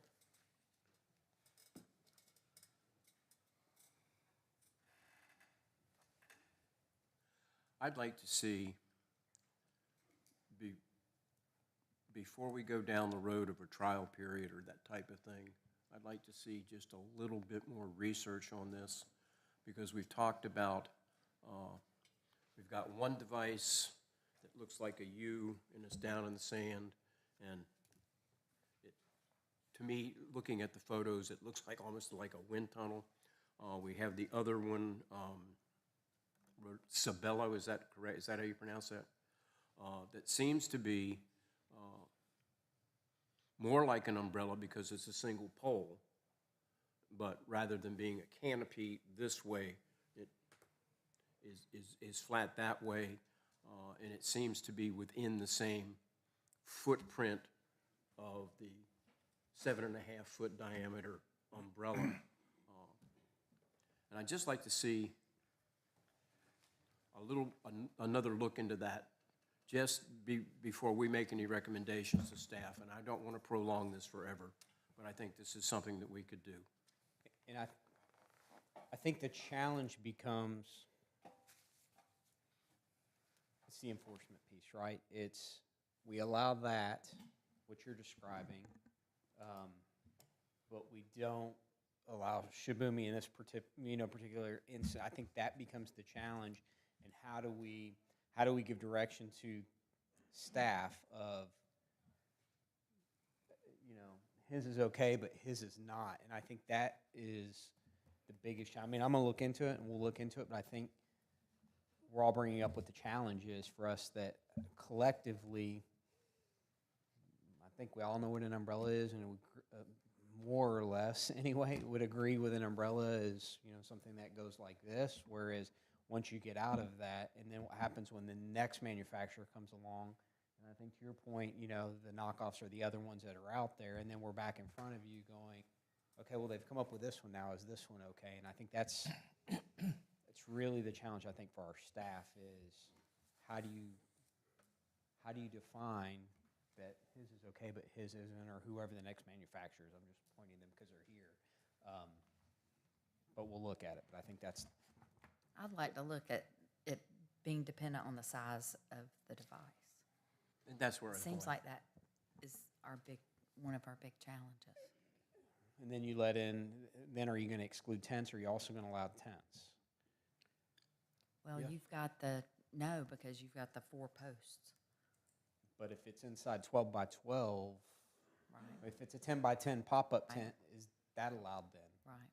And so I think that's Pandora's box that, I mean, we can look at it, but I think that becomes a challenge. Ms. Mayor, I was a member of council prior to we created this ordinance. And truly, our beach was, I'll just put it as organized chaos at best.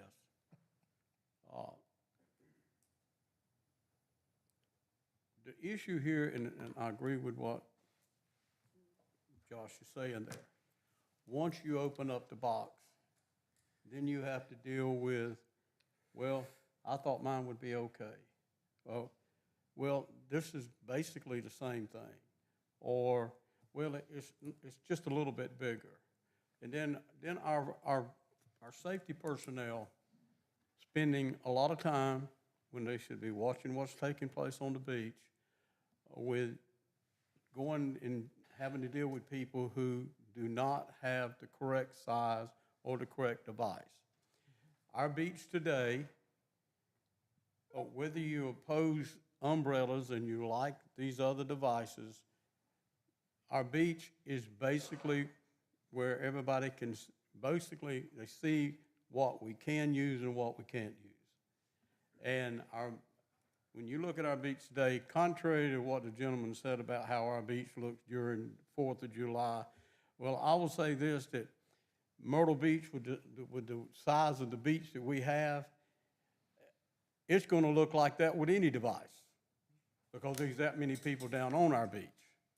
And it's a good thing that there's that many people on our beach, because that tells us people enjoy coming to our beach. And so, as I sit here as a member of this council, I understand what folks that live here may think is a great idea. And let me just say this here. I'm not saying that your idea is wrong, not at all. But what I am saying, that what I, as a council member, especially when it comes to the safety of that beach, I'm not a lifeguard. I, in my younger career, was a police officer. I worked the beach patrol, but when I worked the beach patrol, it was at night when there was nobody down there for the most part. So what I have to listen to is what our public safety people are telling us and what our beach advisory board is recommending. Those are the professionals who see it every day, year-round. So I am perfectly fine with it being as is. I agree that I think if we do a trial period, that yes, it will be a confusing thing, because we'll start off with it, and then if it doesn't work out, then we'll have the challenge of re-educating people again that we're not going to do this after all. I think we are way ahead of where we were, and I just believe, in my opinion, of course, I'm one vote, I have one opinion, that we have what we need on the beach today as it is. Thank you, Mike.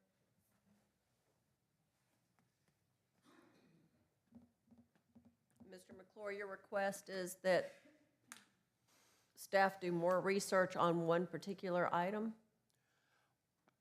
The footprint of it, something in the 50 to 65 square foot area. But I do understand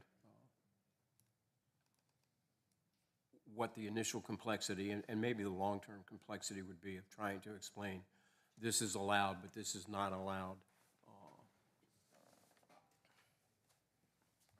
I still think it's worth spending a little bit of time. And I do agree with Mr. Louder that, you know, at the end of the day, public safety is the most important. But I just don't want to see us mixing up different things. Let's separate it. Let's take a look at it. If, obviously, if our public safety people feel that it's going to be a hindrance to public safety, then we're going to have to lean with them. But I think we owe it to our residents to take a second look and to see if we can be a little more open-minded, but based on a square footage basis. You know, 150, 200 square, 300, that's too big. But I think if you have something that's about the size of a 7 to 8 foot canopy umbrella, I don't see where that would be a safety issue in terms of visibility to the water. So that's my proposal. Mayor, I just want to put my 2 cents in. Please, sir. I just made some notes: safe, clean, and I'm gonna say organized. And I think that's what we have now. In 2014, you know, my mind goes back to, and Mr. Louder call it organized chaos, and that's what we used to hear about. I remember a presentation, it's been years ago, where staff gave us, and there was just truckloads of stuff every weekend, and it's like, okay, we've got to do something about this, and that's how we got here, I believe. And then also somebody said earlier there was, in 2014, 15 million visitors. Now there's 17, 18 million visitors.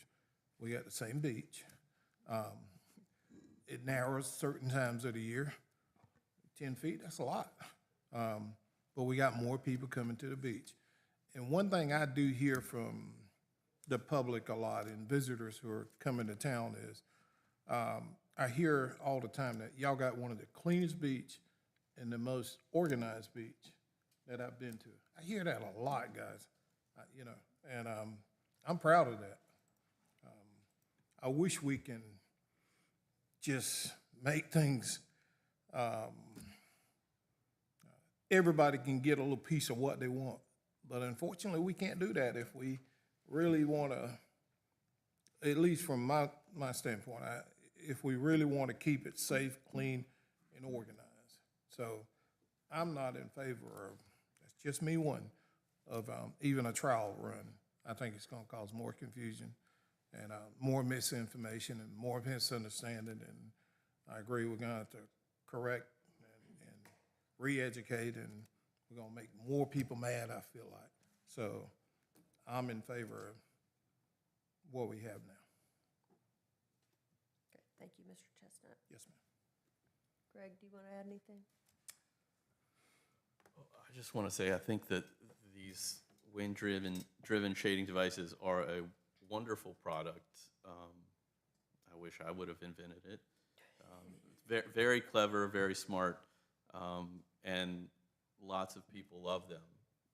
I've talked with Dane before, and I said I would not go against our police, our fire, or our beach advisory committee, and they're all recommending against making any changes. So I remain on their side, and we can still enjoy their products on our beaches 72.5% of the time.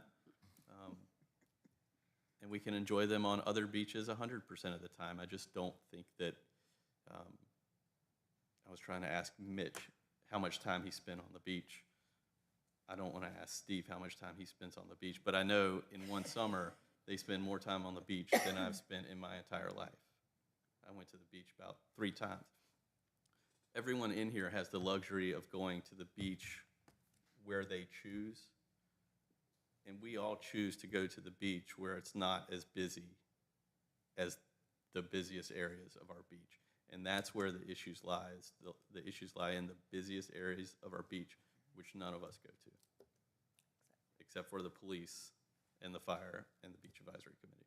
And me. Well said. And but do you spend your beach time there? No, but I Right. spend a lot of time looking at the beach. So, well, you know, I appreciate the Beach Advisory Committee and everything y'all have done in putting things in place to make the integrity of our beach like it is and traditional. I love it. I appreciate the police, the fire department, everybody that actually is down there, you know, keeping our public safety in check on the beach. There are areas that do not have lifeguards, like in the residential, but what I see, and with us being in the hotel business, I go and walk down there all the time, go out on the balconies, look down the beach, see what's going on and stuff like that. And sometimes there is not a consistency with these shading devices. And I do mean between the end of May and Labor Day, because I'll go out there and take social media video down the beach, and here's Shibumi shades in July. So I don't think consistency is always there. I don't know who's not watching it or whatever and stuff, but nonetheless, I get the safety part. I really do. I do also realize, though, that the residential areas that we've gotten, and of course, there's a lot of people that go out on the beach in the residential areas where we do not have manned lifeguards. Most of those people are people that have moved here and are coming over for the day to enjoy the beach, just like everybody else. A lot of these people do not have the muscles to carry beach umbrellas down, all the chairs, everything else that's on the beach that they need, and especially with everybody being cognitive of skin cancer and everything else, you need a shading device or some good sunscreen. But I understand that it would be confusing to try to do a trial run on it. I do. But I do agree that it should be, if we even even thought about doing that, that it be a certain size. I do not like these big tents. I do not like the big, that take up, I get that. But if it was a smaller size, I would not have a problem with it. But again, we're here for public safety, to keep our citizens safe and keep our visitors safe, and that is the utmost importance. So, if we could come up with something, I would not be opposed to looking at it again, put it that way. Okay, thank you. Dr. Connor, just so I'm clear, you do want staff to look at this again? I do, and I think to me, as I read this and hear clearly, our public safety and what they're doing is first and foremost, right? So I agree with what everyone has said in regards to that. And I'm wondering if it's just because we all understand what an umbrella is, so that's the reason that our rules should say umbrella, or is it, things do evolve. And so I'm wondering, it feels to me the way that shading devices is written in our ordinance, that it's more about the size of and space that is being taken up. And so I would like for us at least to review if that's a possibility, which brings us to a compromised place. And it's not going out one way or the other, but kind of in the middle and maintaining the size integrity of what we're looking at. Steve, could you come up one more time, please? Because I know that you said, how many times has Beach Advisory looked at this already? Probably 5. 5 times? We really are talking about 2 different devices here, 2 different wind-driven devices. One is a single pole, one is not. Excuse me. Yes, sir. Those are just the 2 that are here. Right. There are numerous wind-driven devices. And I assure you that if we allow them, there will be more in every beachwear store up and down this beach that do not look like the 2 that are here, but are similar. And I think that the very things that you are discussing are the things that our committee have sat and listened to several times. And we've had Dane, we've had several of the same people in here talking to us. We've heard all this. And at the end of the day, we come back to what Mr. Louder said and what the staff says. We're just opening up confusion, and do we want our public safety people out there measuring devices? Be like having dogs on the beach in the summer, but you can only have a 10-pound dog, and somebody's got to go out there and weigh it to make sure it doesn't weigh 11 pounds. So we talked about doing a trial run.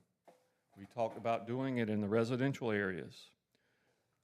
At the end of the day, we felt like it would just cause more confusion, and it just is kind of like, hey, if it isn't broke, don't fix it. Just so y'all know, I think Mr. McClure asked, the residential area starts basically at the sea captain's house, and it goes to the Dunes Village at 52nd, and then it stops and it goes up to the Island Vista at 62nd, and then it goes from 62nd to 67th. I'm talking residential. And then it goes from 79th to the Marriott, and then it goes from the Marriott to the Dunes Club. So imagine trying to explain to somebody that goes out there and puts their device up in front of the Island Vista that they're not in a residential section. How much time does that take? I'm not sure. Does it distract? If it distracts one time, someone drowns, then what happened? The other thing is that, we have a lifeguard service, 2 of them, that have just signed up to have, 65 lifeguard stands up and down the beach? Correct. The lifeguard, the umbrella line is there to kind of give the lifeguard, who is a lifeguard only now, an area of unobstructed vision. Everything else has to be behind the lifeguard line. One of the pictures that Dane had is from Ocean Isle, North Carolina. It was the one with the pier, and it was just a sea of shaboomy shades. I counted them as best I could. There was about 150 of them. Well, I don't think they want to come down here to sell 150. They want to sell thousands of them. And where are they going to go? Behind the umbrella line, which squeezes the way that we drive back and forth along the beach in the crowded areas. So to me, what you guys are just talking about is exactly what we kept coming back to. Hey, there's just a lot of layers to this onion, and every time we talk about one thing, something else would pop up. How many lost kids do we have every year? Thousands, right? Westland? Can you imagine a kid trying to describe where he is if all he sees is a sea of blue shaboomy shades? Because we spend a tremendous amount of time with lost children, right?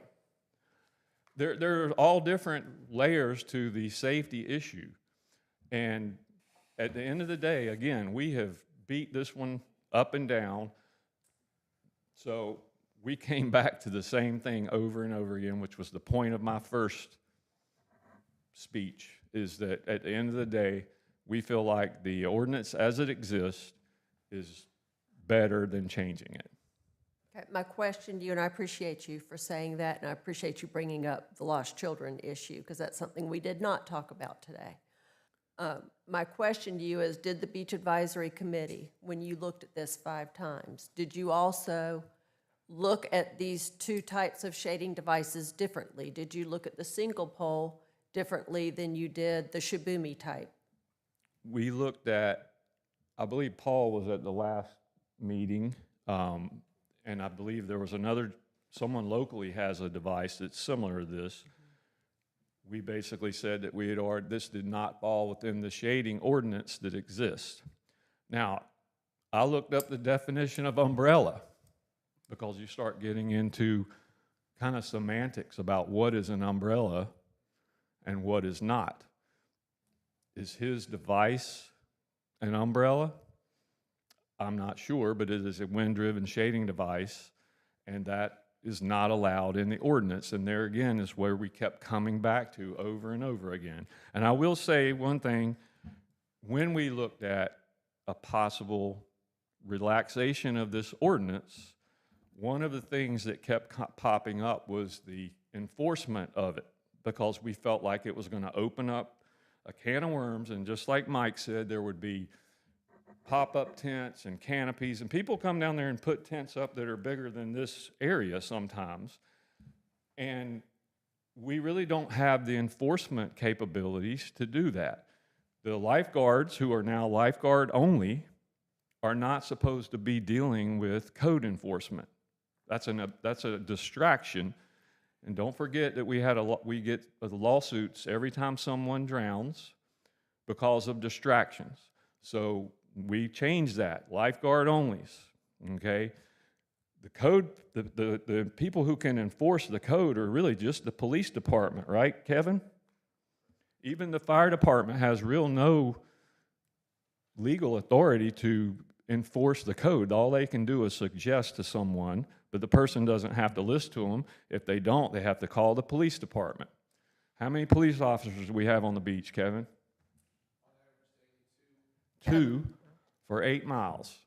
So there were a lot of different reasons that we talked about this, and we kept coming back and have come back to the same conclusion, which I've already told you. Seems simple. People ask me, how come you can't have shaboomy shades? Or how come you can't? And when I start trying to tell them, I sound like I'm trying to explain to my wife why I came home late or something. She's like, well, but there are a lot of reasons for this, and I mean, I respect whatever decision you guys make. I respect Dane and Paul. They are good guys, and I've talked to Dane numerous times. I feel like, again, that we vetted this up and down and sideways. I hate to keep kicking it down the road for our sake and for their sake. So my vote is just to keep the ordinance the same if I had one. Thank you, sir. Yep.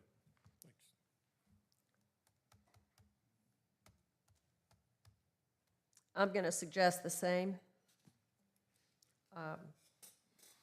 We do not vote in workshops, but we do go by consensus of council.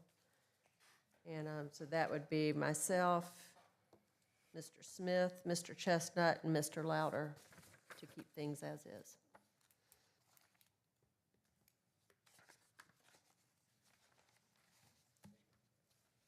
And first of all, I want to thank the public for being here today and for getting up and speaking. I know that's not always comfortable to have to speak in front of us and in front of other people. But I want you to know how much we appreciate you being here. Steve, for representing the Beach Advisory Committee, thank you for being here. Wesleyan, thank you. And especially to Paul and Dane, thank you both very, very much. And to our own public safety people. We will take a 10-minute break. Thank you very much. I kind of got the feeling that everybody needed a break.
Okay, if everybody would please take your seats and we will get back on our agenda.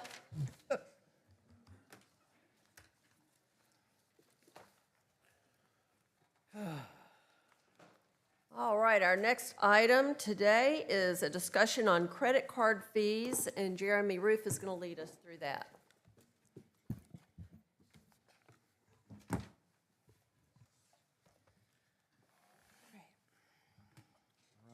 Morning, Good everyone. morning, Jeremy. How are y'all? Great, how are you? Doing just fine. All right, I'm going to take us through credit card fees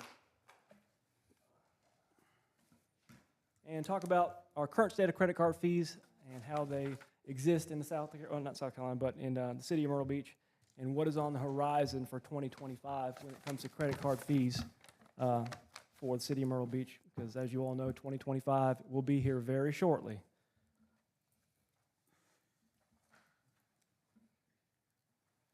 So we're going to start off with a little did you know, and some of you may know this, but some of you may not have known this, but since 2003, the city of Myrtle Beach has paid the credit card fee for all customers, okay?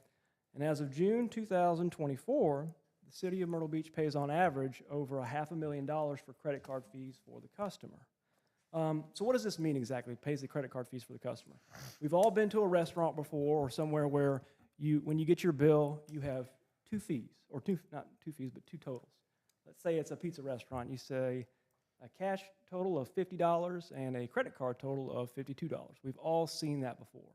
Well, 99.9% of us, we just go in and pay because we have a credit card, and we'll pay the $52. But what has occurred is you have just paid the credit card transaction fee for your credit card that you just ran. The business did not pay it, the consumer paid it, okay? That's what's occurring. So I'm going to give you a snapshot of credit card fees over the last 20 years. And as you can tell, like anything in the financial industry, everything goes up. Nothing ever goes down. Prices continue to go up, fees go up. It's kind of the way things are, especially when it comes to finance. In 2003, we were paying about $65,000 a year for credit card fees. That's what the city was paying for the customer. As of this year, we're paying just shy of $600,000 a year for credit card fees. So they've gone up a lot.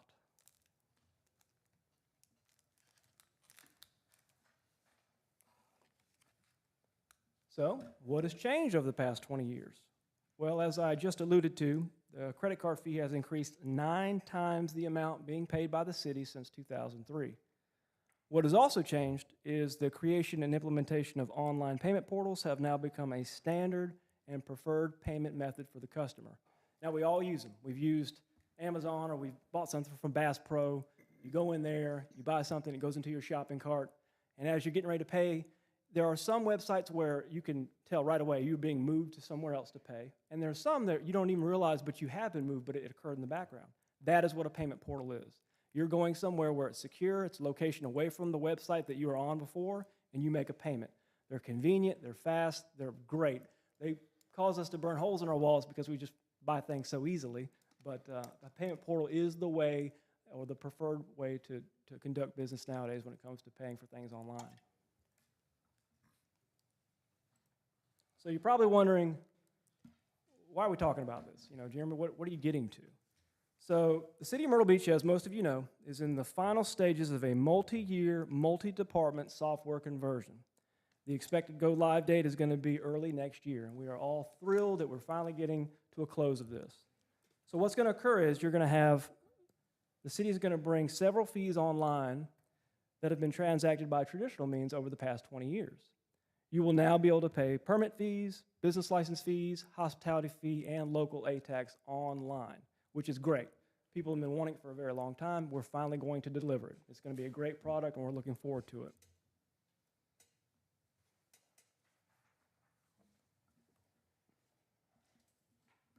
So let's think back to that graph that I just showed you. And we saw that on that graph, it was about $600,000 a year is what we were paying. Well, the credit card fee graph that I showed you before does not include credit card fees from hospitality fee and local A tax remittance. Those remittances traditionally have only been paid by cash or check only. You've never had the ability to pay for a hospitality fee and local A tax with a credit card. You will now have that ability.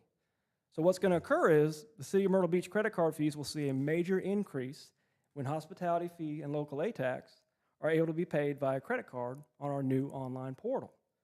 And as you all know, hospitality fee and local aid tax bring in over $20 million on average annually. It's a lot of money. So I'm going to show you the same graph, but it has two potential scenarios with it. So if we look at the bottom line there, that was the first graph that I showed you. That was where the credit card fees stand as of right now. Well, we're paying just shy of $600,000 a year in credit card fees for the customer. Let's take a moment and let's pretend that half of the hospitality fee and the local aid tax account holders utilize our new online portal and decide to pay with credit card. What you're going to see is $600,000 jump to $900,000, just like that, in 1 year. That's with half. Let's take a second scenario. Let's look at 100% of hospitality fee and local aid tax account holders, and if they file and pay online with a credit card, you're going to see that $600,000 jump to $1.2 million, just like that. And the reason is because it's so much revenue, the credit card fee is going to be similar to that growth.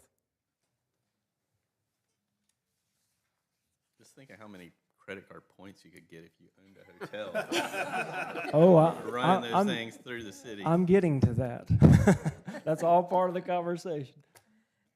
So you're probably asking, Jeremy, where'd you come up with these numbers? You know, I need to see some belief behind these numbers.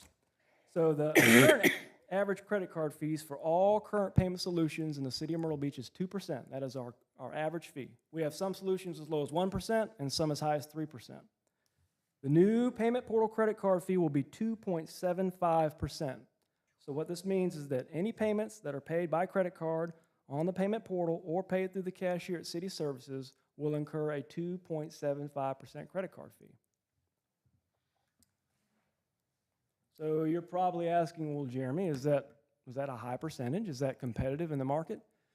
The answer to the first question is no, it's not a high percentage. And the second is yes, it is competitive. So what I'm illustrating here on this particular graph is these are all different counties and municipalities throughout the state that use an online payment portal and the percentage that they charge the customer at the time of the transaction for credit card fees. We're going to be right in the middle. I've seen some as low as 2.25% to as high as 3.5%. So 2.75 is pretty competitive. We got that on state contract through the Treasurer's office.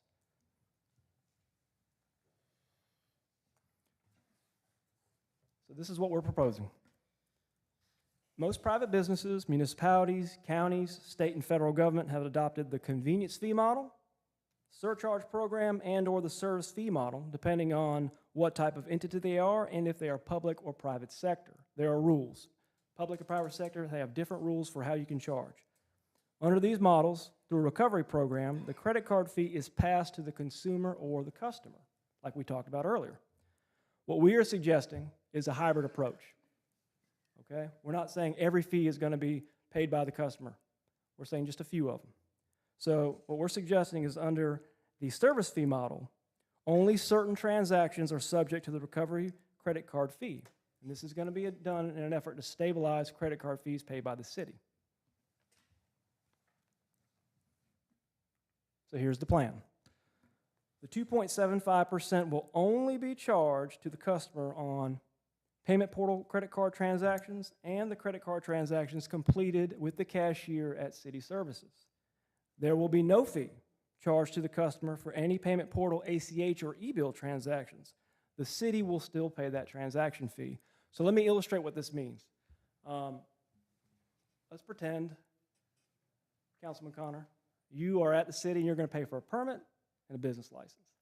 And let's say that you decided, you know, I'm not going to go in. I'm going to do this on that payment portal and see how this thing works. You go in, you get everything in your shopping cart, you're getting ready to pay, and it's time to pay. You're going to have two things pop up. One's going to say, do you want to pay with a credit card? Because if you pay with a credit card, you're going to incur a 2.75% credit card fee. If you want to pay that route, you can. However, you're also going to have something else that says, if you want to pay with ACH or direct debit, you can. The city will pay that fee at that point, okay? Does the city have the same fee, 2.75? 10 cents. So once you go into that, you will put in your checking account number and your routing number, and you'll do a direct debit from your banking account. You have options at that point. You do not have to pay that credit card fee if you don't want to. It's all about convenience and if you want to do it or not.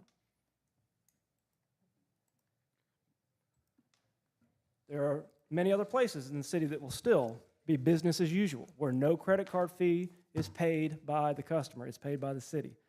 And those are parking office, all recreation centers, all PRST online transactions, all transactions at Ocean Woods, sports tourism, the Memorial Wall, the Solid Waste Scale House, the Convention Center, the library, the tennis center, PD. All of those are unchanged, no changes. The city still pays the credit card fee. The customer will not pay the credit card fee for those transactions. No change, business as usual. Why?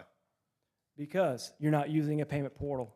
You're using the traditional means of an FD-150, which is the old payment card device where the person who is actually working for the city manages the transaction. Where it changes is whenever you go to, like you see it like Food Lion, or you see it anywhere where it pops up on the screen and you control the transaction with how you want to pay it, that's the difference. That's where the payment portal comes into play. It's not only online, but it'll, with that POS device, it goes through that as well. Good question. Excuse me just a minute. Yes, sir. Maybe I missed this. I don't want to make sure. Like my wife pays the water and sewer bill online. Is that 2.75% on that too? You're just a little bit ahead of me. I'm almost there. Okay. Yep. No, you're right. No, hey, that's I a want good. to make sure I didn't miss that. No, you are right on it. I'm getting to You're it. going to get points. Yes. He's texting his wife right now. Yep. Don't pay the bill. All right. So let's look at the credit card fees by revenue center, like we just talked about, by location. So if we look at this and we look at percentages to see who's going to be affected and who's not, 62% of all transactions are unaffected. Okay? No change. Nothing happens. It's just business as usual.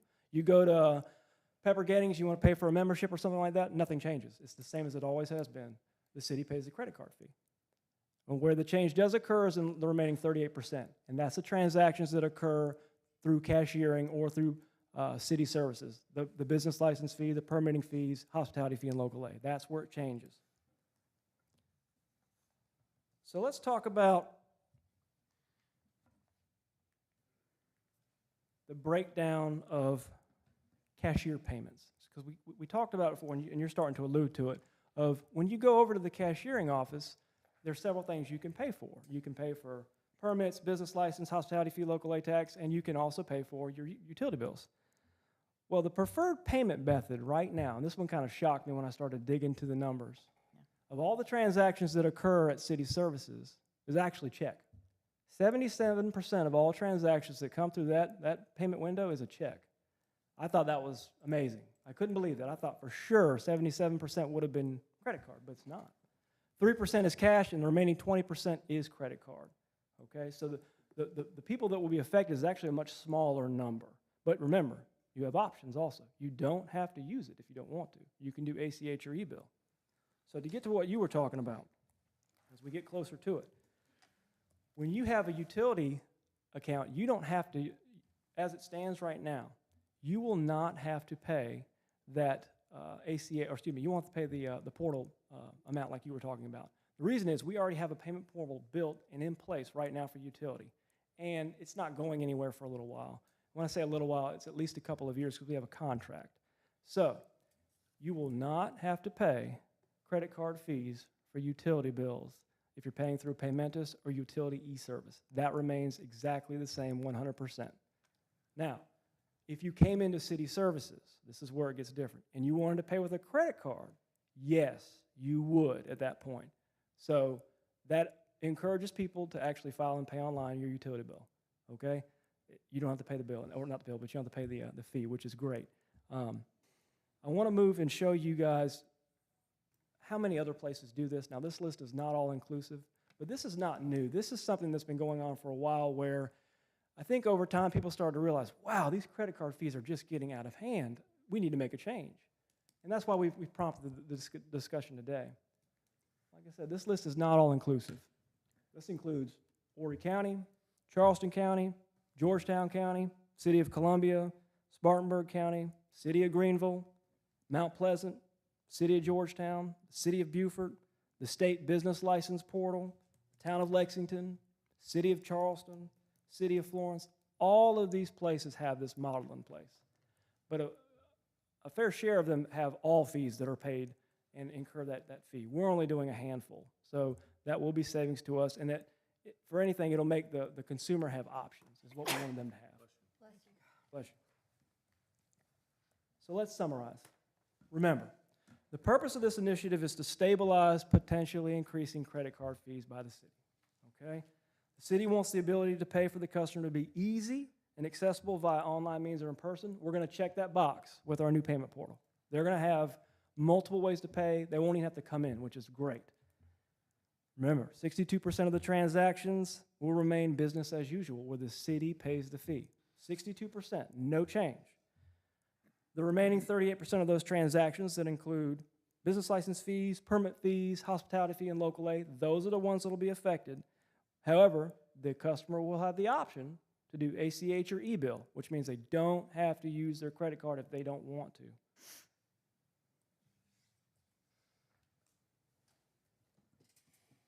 The customer has options. Like I said, the customer has options. If they don't want to incur the fee, they do not have to pay it. They just don't need to use their credit card. They just need to go about the routes of either coming in person, paying cash or check, or doing it online with an ACH or e-bill. They have options to do that. I know that's a lot of information thrown at you. What questions do you have for me? Jeremy, are there any costs incurred with an ACH? 10 cents. 10 cents? Yes. So it's just flat 10 cents? Flat 10 cents. When you get into credit card fees, a lot of times, like he'd asked a question earlier about what's the difference? And when you start to use a payment portal, that 2.75%, what that covers is it includes something called interchange fees.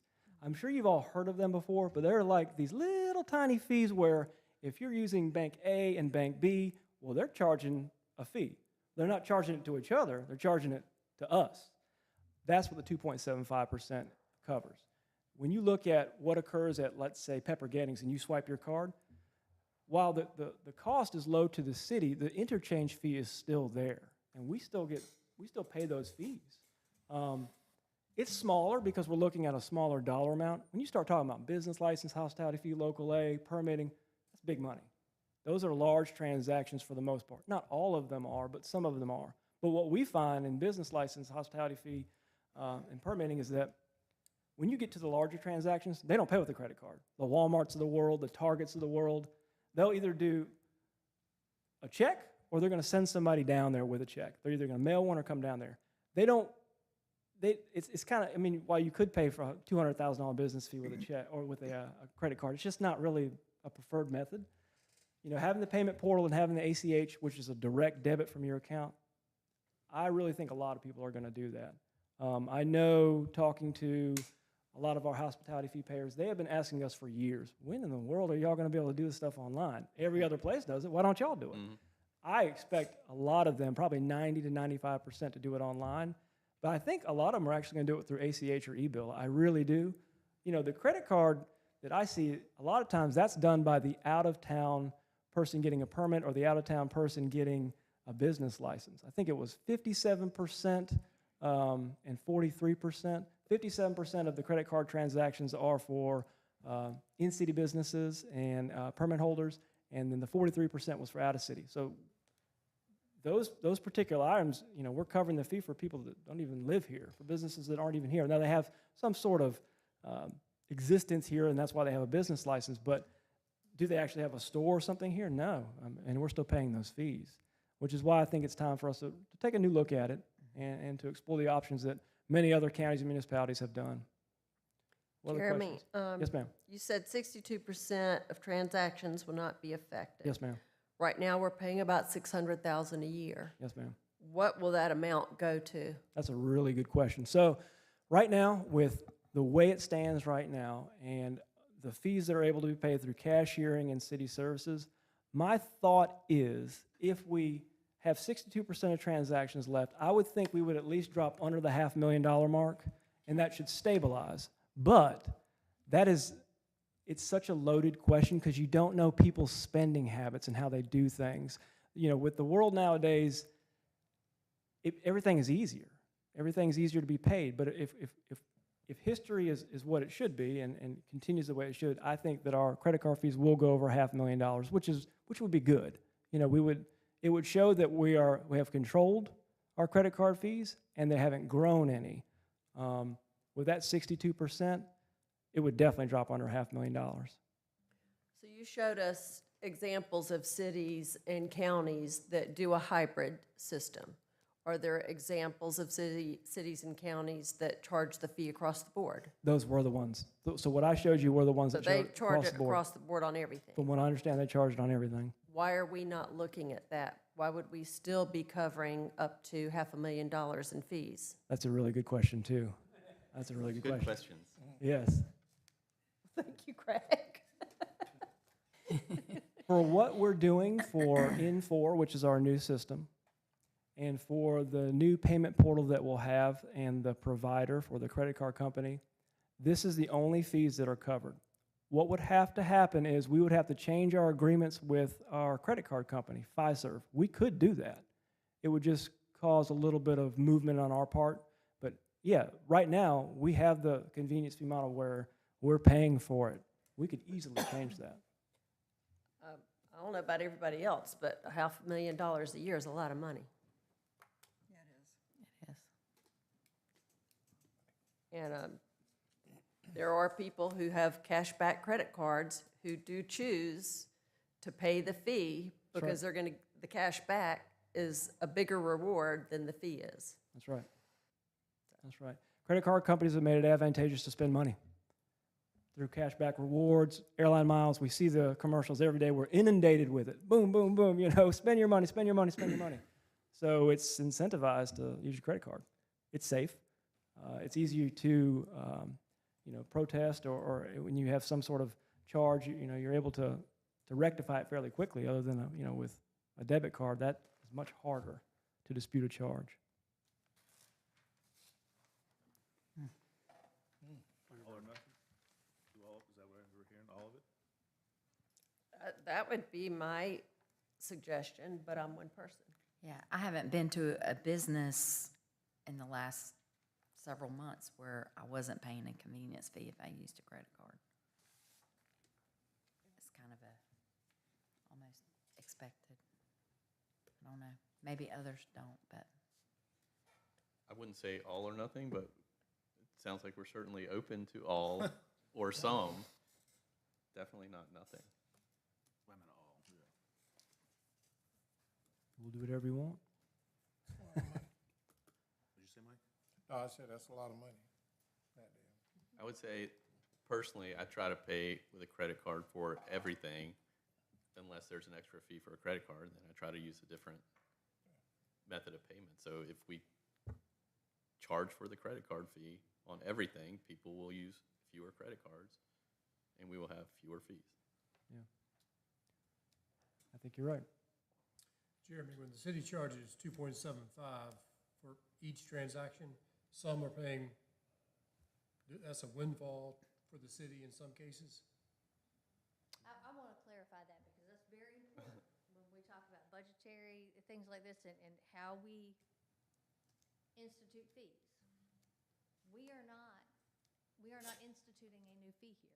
This is not a new fee. What we are doing is having the customer pay the fee for the convenience. Right. And that's it's an important distinction.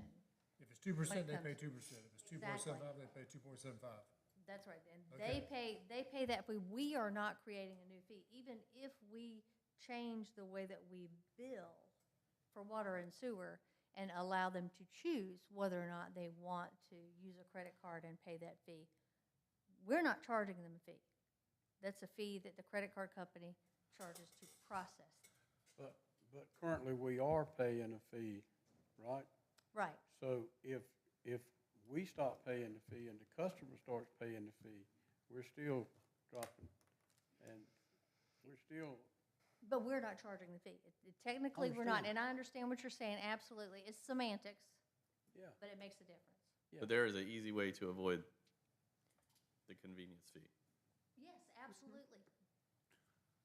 Debit card.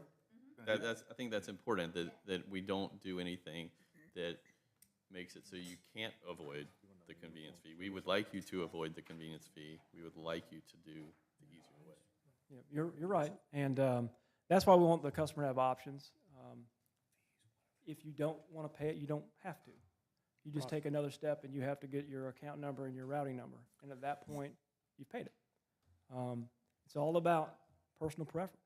How do you want to pay? If you want to pull out your credit card, put in your 16-digit number, expiration date, CVV, you're done. Or walk to the back room, get your checking account or your checkbook. If you have a checkbook, put in your account number, your routing number, pull the trigger. Well, apparently a lot of people have checkbooks. That's exactly right. 77%. I was blown away by that number. I couldn't believe it. Is there a convenience fee on debit card?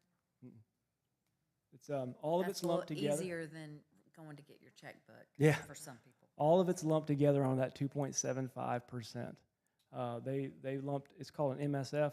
They lump in the credit card fee, the interchange fees, debit card fees, all of it's under that same percentage, which is why we looked at it. We thought it was a good deal, But especially for the customer. on the portal, you could just use a debit card and not pay the convenience fee. No, you'll still, if that was what you were asking, no, you'll still pay the convenience fee. Asking. Yes, you still will. On a debit card. Yes. The difference is when you use a debit card, the account number is not the same as your account number and routing number for your checking account. That's a totally different type of transaction. You have one that's protected by PCI compliance and one that's protected by NACH, NACHA. NACHA is ACH. PCI compliance is credit and debit cards. Because they have that fee in the Visa logo, that's where you step into the world of payment card industry transactions. You're still going to get charged a convenience fee, still, with the Can't credit or debit. use your debit card and put in a PIN. No, no. Not online, no. No, not online. Doesn't work like that. I don't use a debit card. Yeah, nobody does.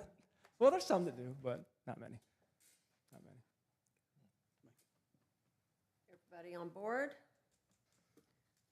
I just have a question. Yes, sir. How do we best roll this out to the public so that they don't claim foul? That's a really good question, too. I'm looking at Meredith. Yeah.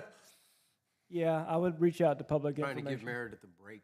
Yeah, Chastity, Patrick, Aaron, all up there. There's gonna be public information, and we'll press it out in all our social media. And Yeah, that'll be Utility where we billing. start.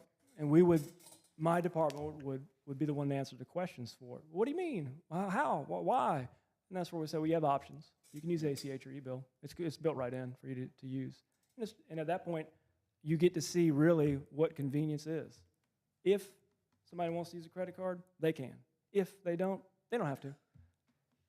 I think the numbers in a year, if we came back, I think we'd probably, my guess is it's probably about a 50-50 split. Half like to and half don't, you know? Yes. Yes, ma'am. The Yeah. new portal, everyone will have, who's already got automatic drafts, will have to reset up stuff. So that's a good question, too. So right now, when it comes to utility billing, Question. yes. All when of it- us. When it comes to utility billing, no. No. Because that's not part of the portal yet. Now, when it comes to business license, hospitality fee, and local A and permitting, you've never had the option to pay ACH before. So yes, you would have to set something up at that point, one time if you wanted to, because you've never had the option to do a direct debit ever. Right, This is the 'cause we first just time. mail in checks or That's right. take checks. That's right. Or come into the office. Yep. I So mean, the- I think that generally consumers are used to this already. We pay it at every restaurant we Yeah, go it to. came quick, but we got used to it. Yes. Yeah. So do you want to do all or start with a phased approach and do just the portal and transactions at cashiering? I'm more comfortable with all. Yeah, let's not leave any money on the table. I think all is the way to go. I think if that's feasible, then that sounds like. If it's not, I'll come back to you and tell you, but I don't think so, because I think really all I do is I contact the credit card companies and just tell them, we're not paying it anymore, and then it changes at that point. And the consumer will still have the option. They will, if they're using a portal. So like if you were to go to Pepper Gettings, I keep using that example, and we change the model, and we say that Now, at the point of sale, the customer has to pay the credit card fee. You've only got really one way to pay unless you want to pay cash. So at that point, you could. Let's say it's a $30 membership or something like that. They're going to say it's $30 or it's $32. They're going to say, what's that? What's the difference? Well, the one's for the transaction for the credit card fee. You have the option to pay cash, yes. I've always thought, and I know you just said this wasn't true, that there was a way to avoid credit card fees with a debit card. There's still a fee. There's always a fee with anything you use. But is it 2.75% or is it 10 cents? Well, now that changes even more because That's another good question. yes, because when you're at the point of sale and it is face to face with a credit card terminal, and it's not one that talks to a system that spits a number back out you, yes, it's going to be a lower cost for the debit card because you're not going through any kind of payment portal at that point. And I know I said this, y'all ask good questions because when you start getting to the credit card companies and how fees are created and what works and what doesn't work, these are the questions that are asked, and this is what you see. You start, it's an onion of fees and how everything works and what the point of sale is and how the transaction takes place. Portal, most expensive thing there is. They're very expensive. A face-to-face transaction with a customer and let's say you are the clerk and you're running my card, way cheaper.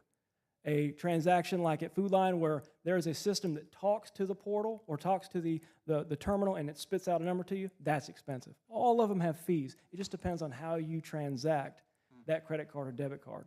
There's always a fee. Nothing is free.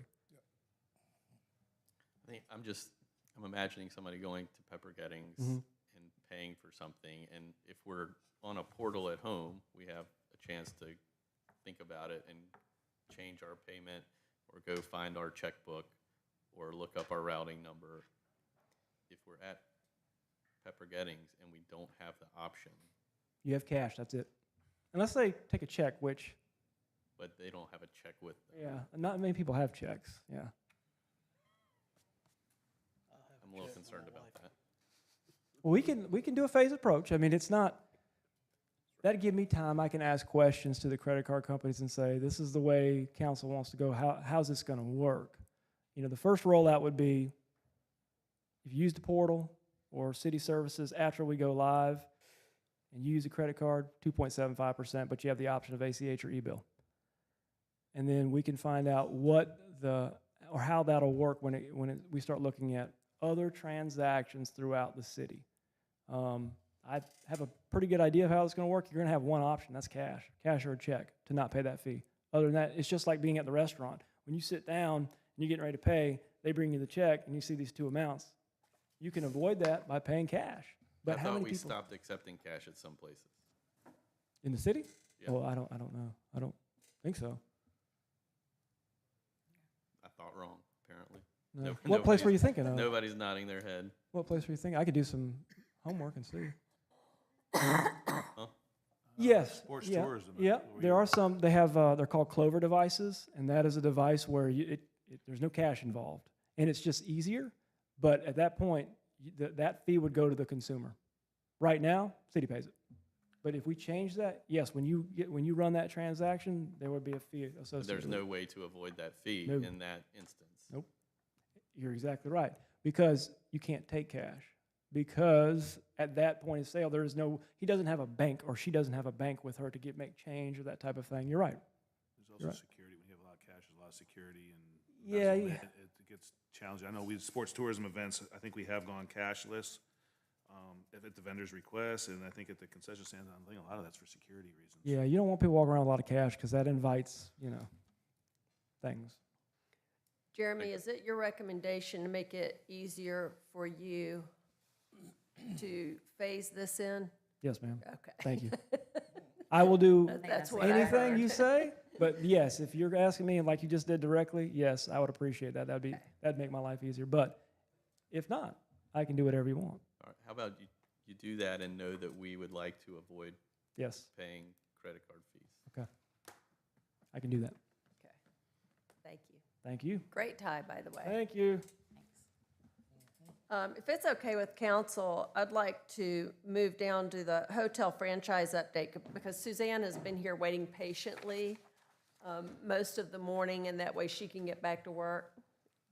And then we will come back to the elections discussion?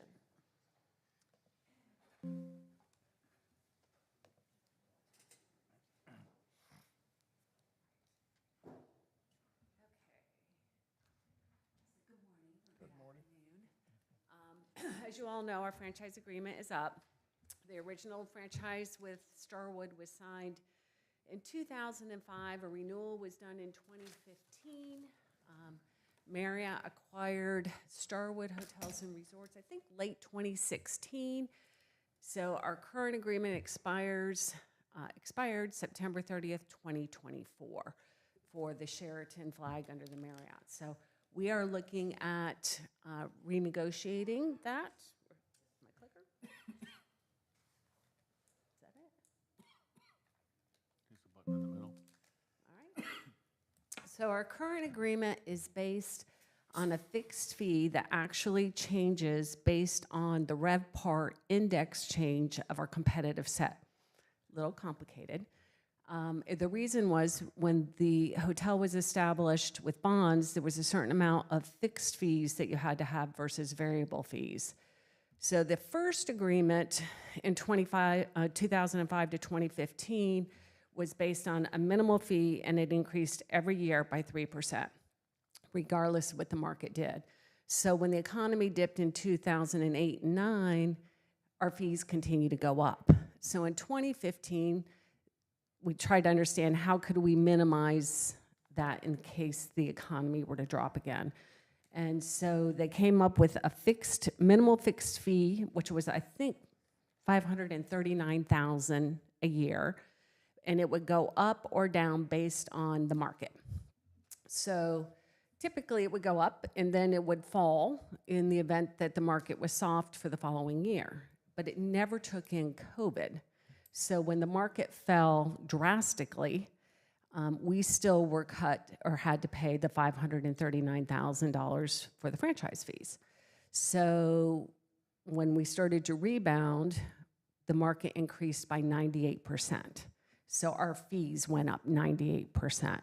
So that's the way the current structure is. Now, there were some changes that happened with bonds, legal, that now they can have more variable cost. So it is better for the hotel that it's based on our revenues versus this current model that we've been using for the last 10 years. So the new agreement, so our current fee this year is $1,170,000 for franchise fees, expected to go up 2 to 3% based on market growth. The new agreement that would go into effect year one, it's 3.5% of our room revenue, and then 0.5% of our food and beverage revenue. Year two, it would go to 4.5% of our room revenue and to 1% of our food and beverage. Year three, it would be at 5.5% of our room revenue, and in year three, food and beverage would be at 2%. And then it would go up to year four at 6%, and that's where it levels out. It will always be at 6% of room revenue and 2% of food and beverage revenue. That's the way the new structure is set up. That says year 6. Is that supposed to say year 4? Yes, it was supposed to say year 4. So in 2025, currently under our current agreement, we would be looking at franchise fees being at $1,193,000. The new agreement, it's at $485,000. So you can see each year, because we're doing a ramp up of the fees, but each year we do see some savings, and even in 2028, the new agreement, our current agreement would be at $1,200,000, and the new agreement would be at $1 million. So you can see for the variance that there would be a savings of $1,742,000. So it does make sense to go with the new agreement. Anybody have any questions in reference to it? I know Michelle wanted me to touch base a little bit how capital is done on the hotel front. So we have a capital reserve of 4% of our total revenues that we utilize for renovation purposes. And so that money is set aside for us to do special projects. Currently, the hotel is working on our corridors and our bathroom renovation. So if the far pictures on the right show the current corridor, we just finished the 8th floor, so the one next to it is showing the new corridor look. You can see what the new guest room look is, and then you have the bathrooms. On the right bottom is the old bathroom, and then you have the new bathroom. The artwork is yet to arrive, but brings the whole project together. It's a very nice property. Thank you for showing us those pictures, because I wish we could get everyone to understand the value of investing in improving the product. And We've shown Marriott this does summer- require, as well as all brands require, that certain renovation happens between usually 5 to 7 years for soft goods, and for case goods, which would be the wood, is every 10 to 12 years. So, Looks great. thank you. Is everyone good with the agreement changes? Questions? Michelle, do you have anything to add? I do. I just want to give you a kind of a status on where we are on the franchise agreement. We had hoped to be able to come today and say, we've got the agreement together. All of the financial terms of the agreement have been settled. I think we're good on those. We just are still working through mainly 2 items with Marriott, and that is language regarding indemnification. Anytime corporations deal with us as a government, they really struggle with the indemnification that we are unable to provide. The other part has more to do with our bonds, the bonds that we issued to build the hotel. Back in 2002, our bond documents included a collateral assignment of all the hotel operational documents. Radisson, they were one of the original managers. They agreed to the assignment of these documents. They agreed to the SNDA agreement and consented to the obligations. When the Interstate Sheraton took over in 2004, they also consented to the agreements and so forth. Basically, what this does is it's an agreement to ensure that your bondholders are going to be made whole in any event. Well, the new group that's come on, they're new attorneys, and they're having a little bit of difficulty understanding what all of that means and trying to treat it like they would any other corporation out there. So Bill Musser is working with them to try to explain the difference between working with your neighborhood bank on a loan and trustees and bondholders. Hopefully, what's going to happen next Tuesday is that we'll either come with an agreement that we're ready to sign or an extension, another 60-day extension to allow us to give them a little bit more time to get comfortable with those 2 items. So what you're saying is our attorney is going to try to explain to their attorneys why they should trust us. Along with a few other attorneys that are all talking. I think there are like 5 or 6. Is that at 2.75%? Escalating it on the Marriott level, so, because it's not their normal verbiage. So they work in a little box. So you're going to have something on your agenda next Tuesday? Yes, one way or the other. One way, we only have one meeting in November, so the extension expires about the 25th or so of November, so we do not meet again until December, so that's why we wanted to have this conversation today. Okay, thank you. Thank you, Beth. Thank you for your patience also, Suzanne. I learned a lot. Didn't know all those wind devices were out there. Yeah, Charge who knew? credit card fees too.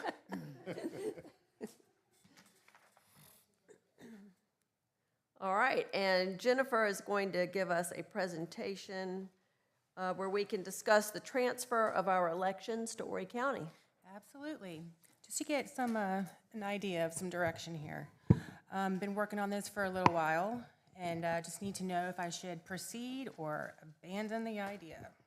So, looking at transferring basically the administrative coordination of handling our municipal elections back over to the Horry County Voters Registration and Elections Office, along with the Horry County Elections Commission. So why I would like to do this would be for uniformity and efficiency. Every 2 years, what happens is I receive a list of hundreds of names of poll workers, and I have to reach out to them to see if they're interested in working our precincts. And it's very confusing for them because they're not being contacted by the staff with the county. And it's just, it'd be more efficient for everyone if they continue going to the original people that train them, supply them the materials, and pay them direct deposit. I have reached out to Sandy Martin, the director of the elections office, and has been expecting it. They have slowly been getting each municipality back into their office. As far as I know right now, we and North Myrtle Beach are the only ones that are still conducting our elections. So thank you for whoever's clicking. Thanks, Patrick. What I would like to retain still with the city is candidate filing at City Hall. We would still have that time limit of 2 weeks where everyone comes and files at our office at City Hall. And then still kind of undecided, but having our city election commission verify potential candidates to be put on the ballots. And then after that, what we would do is, the county would still print the ballots for us as they have for many years. So what else would remain with the city is that we can still do our usual thing here in Chambers during elections when the precincts are closing down and we're getting the precinct counts. You know, how we do the screens and we put it up on the screen. We can still continue to do that.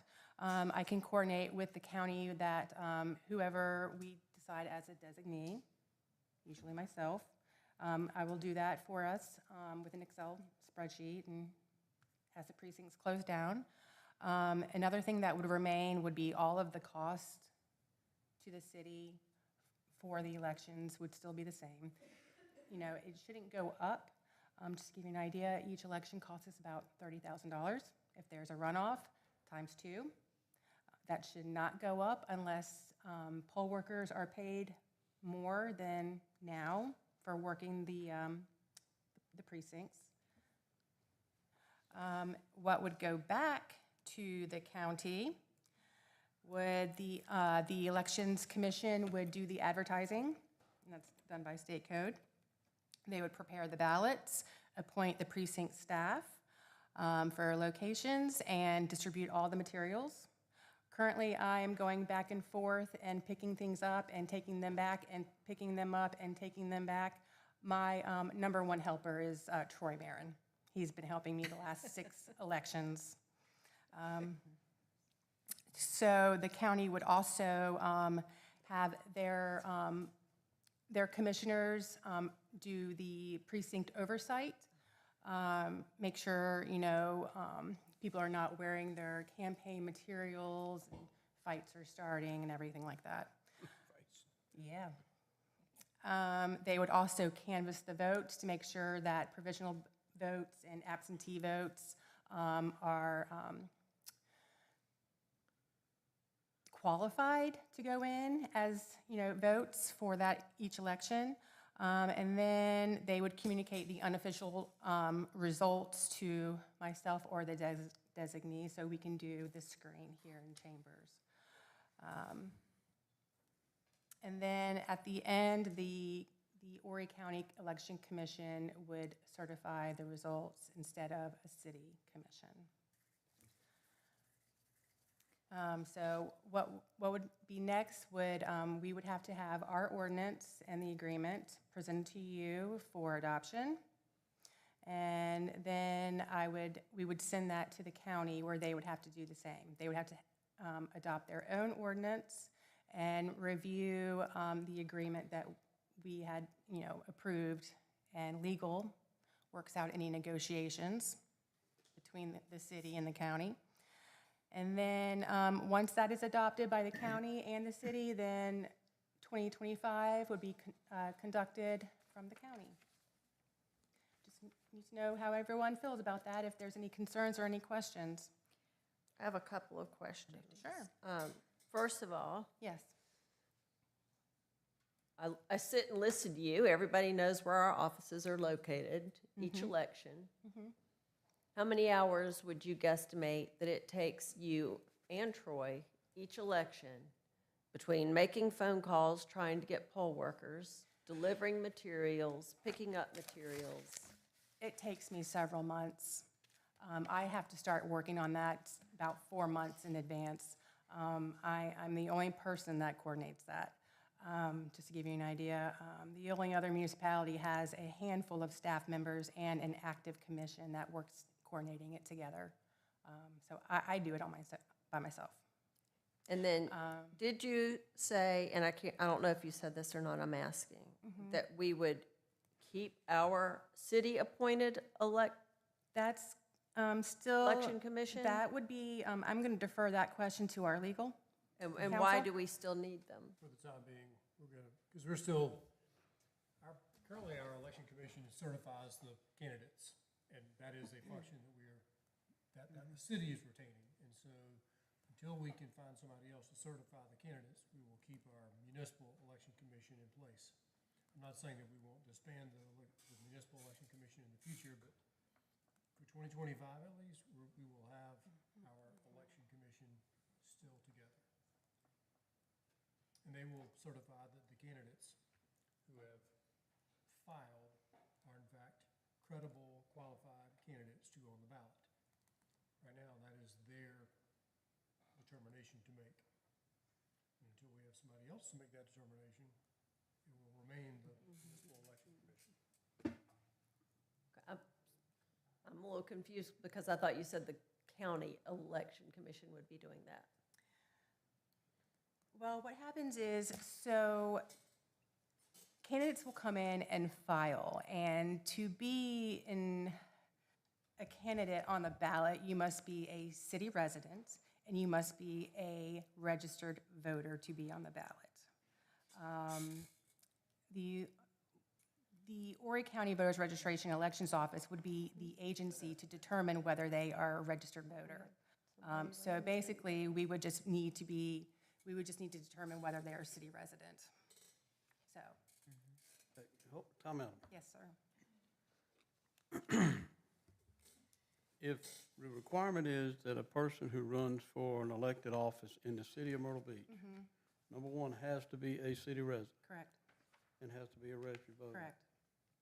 Well, how have we had in the past folks that were not city residents, but were allowed to be on the ballot, and they could not be, they wouldn't have to be they wouldn't have to be a city resident until they were elected. At that time, they would have to move in the city.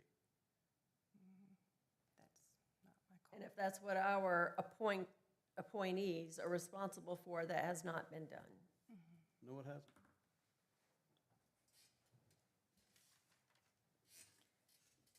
I also, since we're talking about elections, do we know the cost of allowing for early voting within our city for our municipal election? Is it a possibility?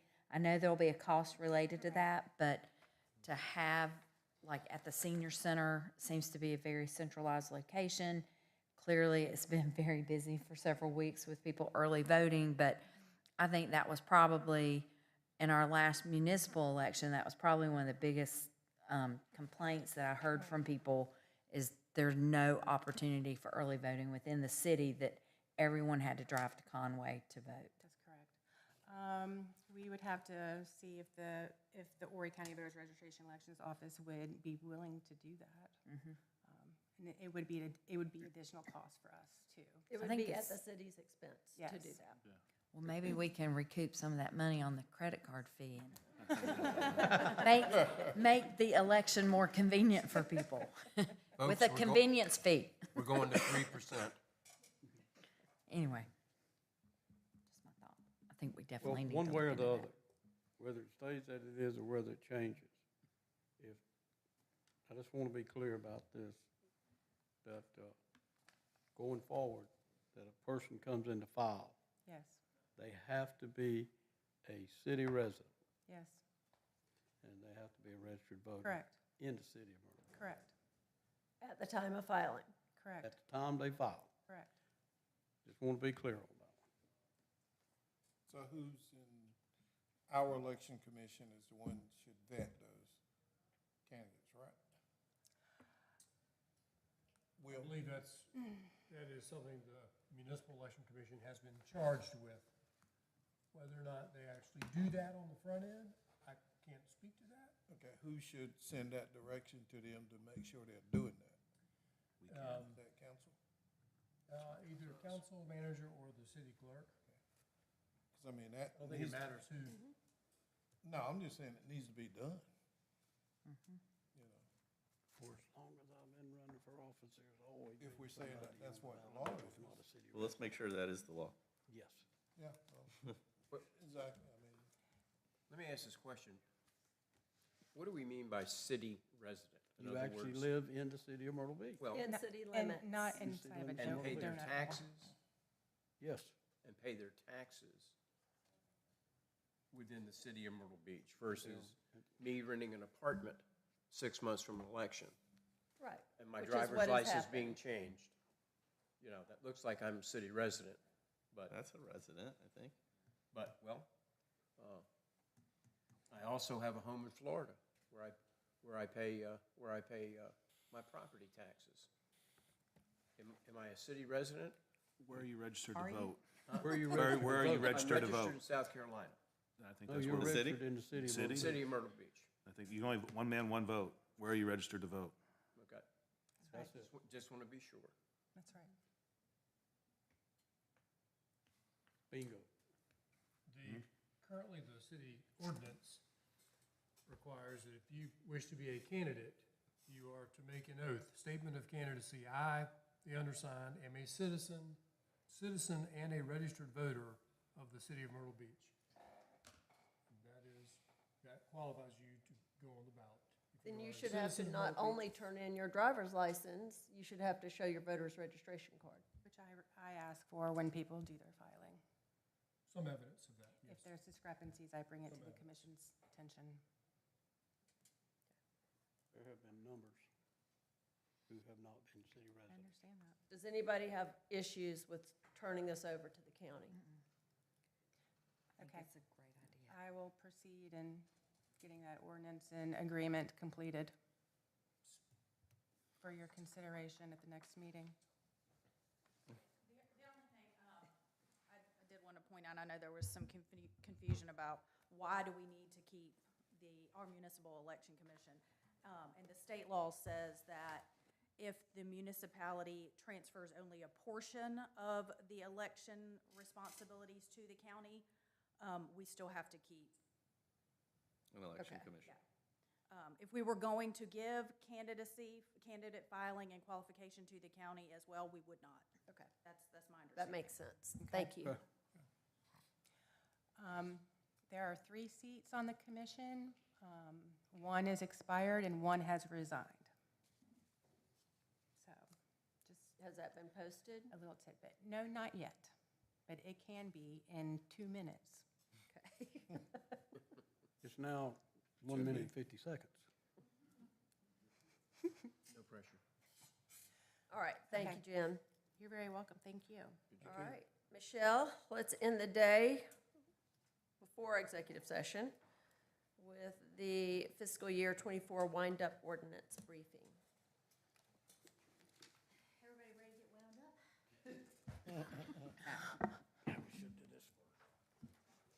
So, I thought with 2 new council members, and it's always good as a refresher, to our existing council members about what we do at year end, what a wind-up ordinance is, and why we do it. So every year, as a result of closing entries, I'm short, entries and adjustments associated with our auditor, we come to you with a request to amend the original budget document. Why is that required? You know, when we talk about a budget is a financial plan. It is a financial plan based on estimates that we create based on the best information at the time that we put this budget together. We are already starting the budget process for FY26, which will begin in July of 25. So what that means is we are looking at revenue and expenditure numbers without the bulk of information from the current fiscal year that we're working in. We use our best estimates. We look at the economic indicators that are out there, and we all know what the last few years have looked like with that. I mean, it has just been all over the place. The traditional economic indicators have not been reliable. We also have to recognize the fact that the bulk of our property taxes do not come in until, we don't see those numbers until January, February. Our business license is not due until April, so we don't see those numbers until May and June.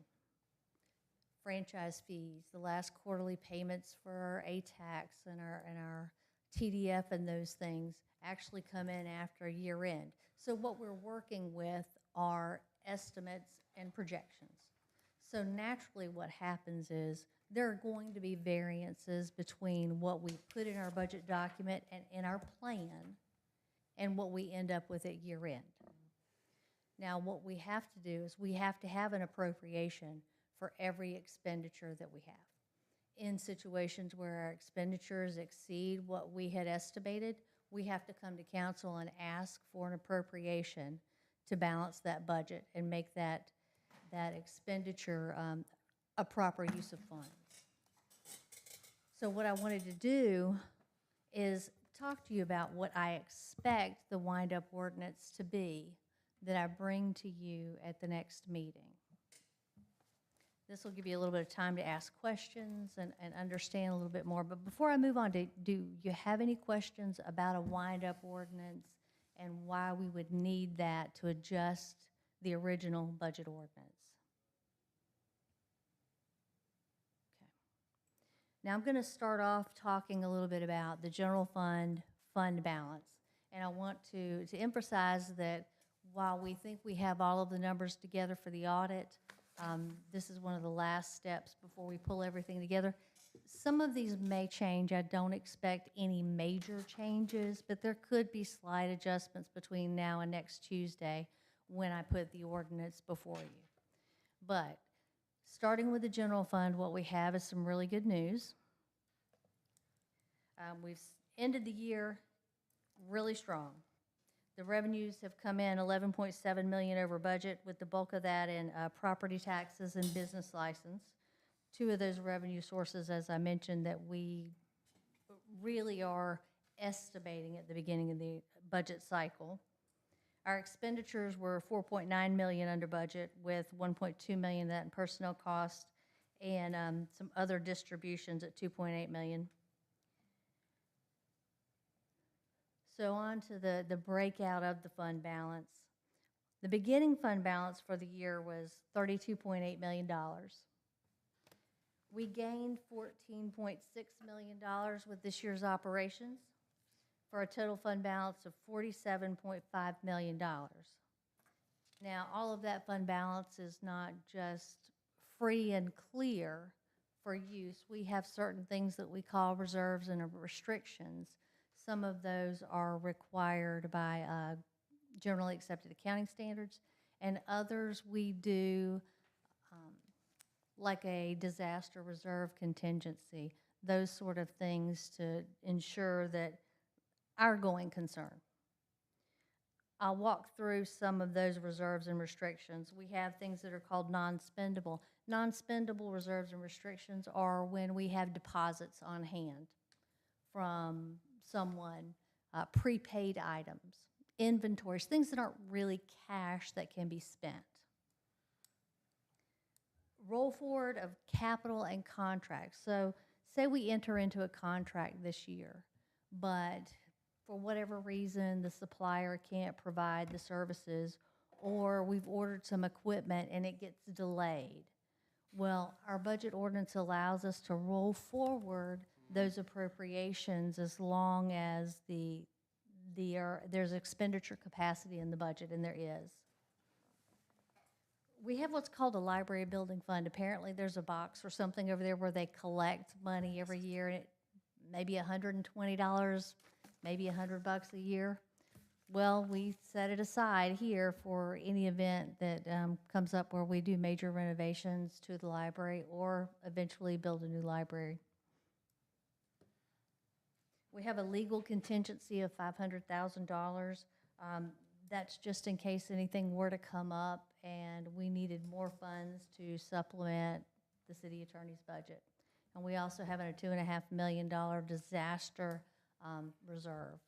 That's one of the things when we're talking to our bond rating agencies, you know, they're always asking, what kind of disaster reserves do you have? So we keep this in place here, so I'm always able to say, yes, we have $2.5 million reserve in the general fund.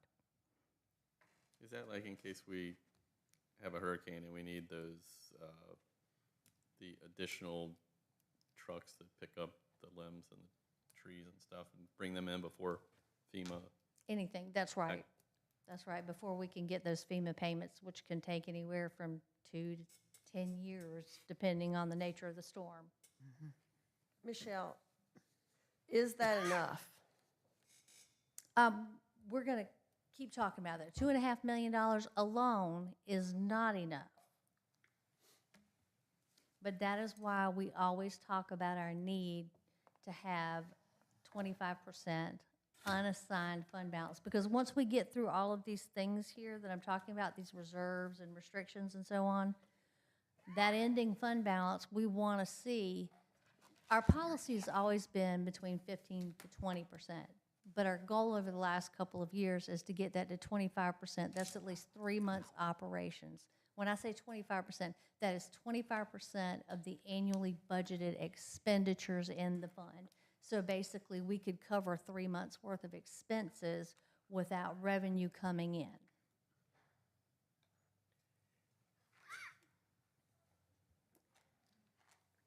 On here, you'll also see I've got this category called wind-up ordinance. As I go through the different items in the wind-up ordinance, you're going to see recommendations for uses of some of this fund balance.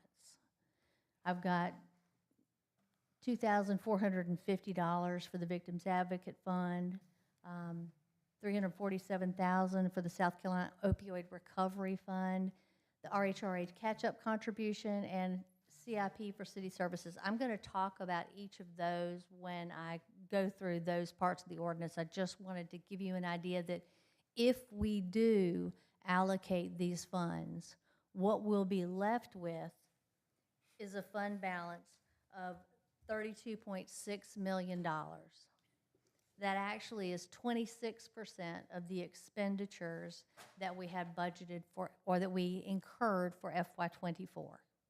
That keeps us well within the range that we want our unassigned fund balance to be.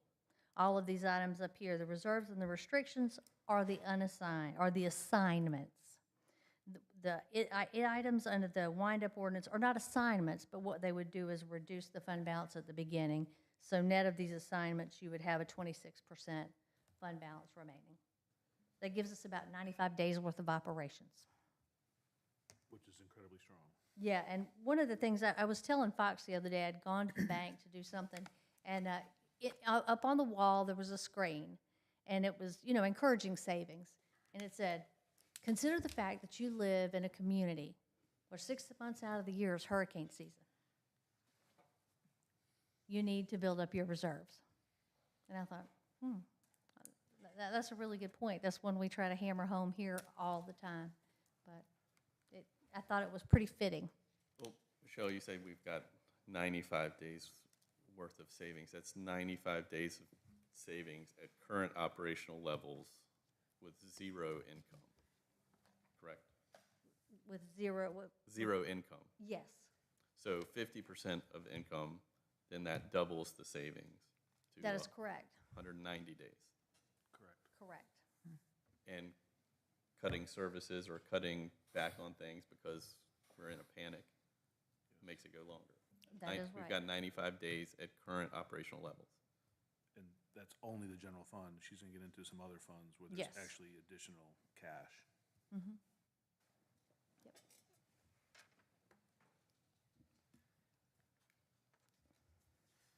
All right. One of the other large funds that I want to talk about are the hospitality revenue funds. Hospitality revenues came in about 10% above budget this year. And when I look at what the fund balance gain was, we're ending up with $45.3 million in fund balance at year end for FY24. Now, we did allocate $2.8 million the other day between the golf course and the baseball stadium, so that brings that down a little bit. And that'll be spent this year, but I'll look at that as already an expenditure down of that.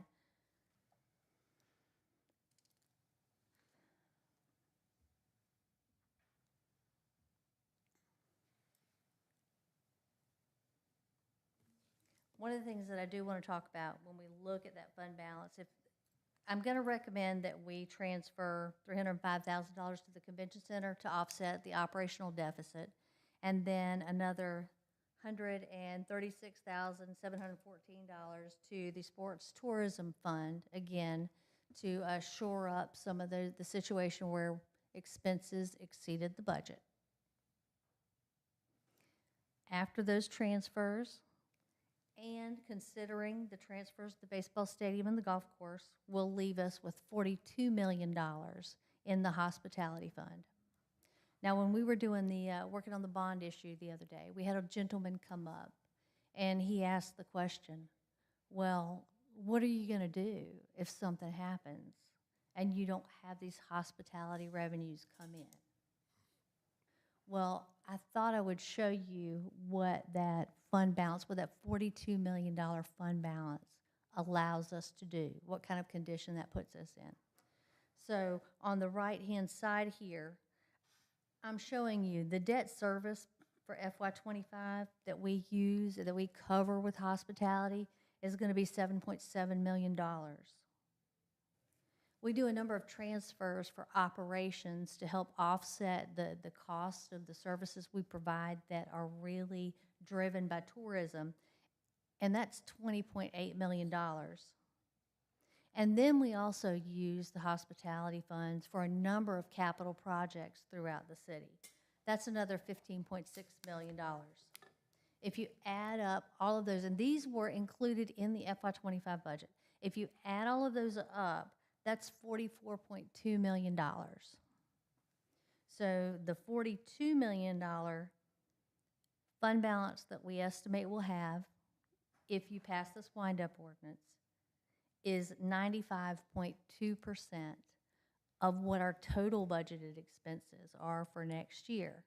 Now, we know we're going to have revenues coming in as well, but that provides an extreme level of coverage. What I like to recommend that we probably want to see is to have about half of that set down as a reserve. You're shaking your head. What you want to see? All of it as a reserve?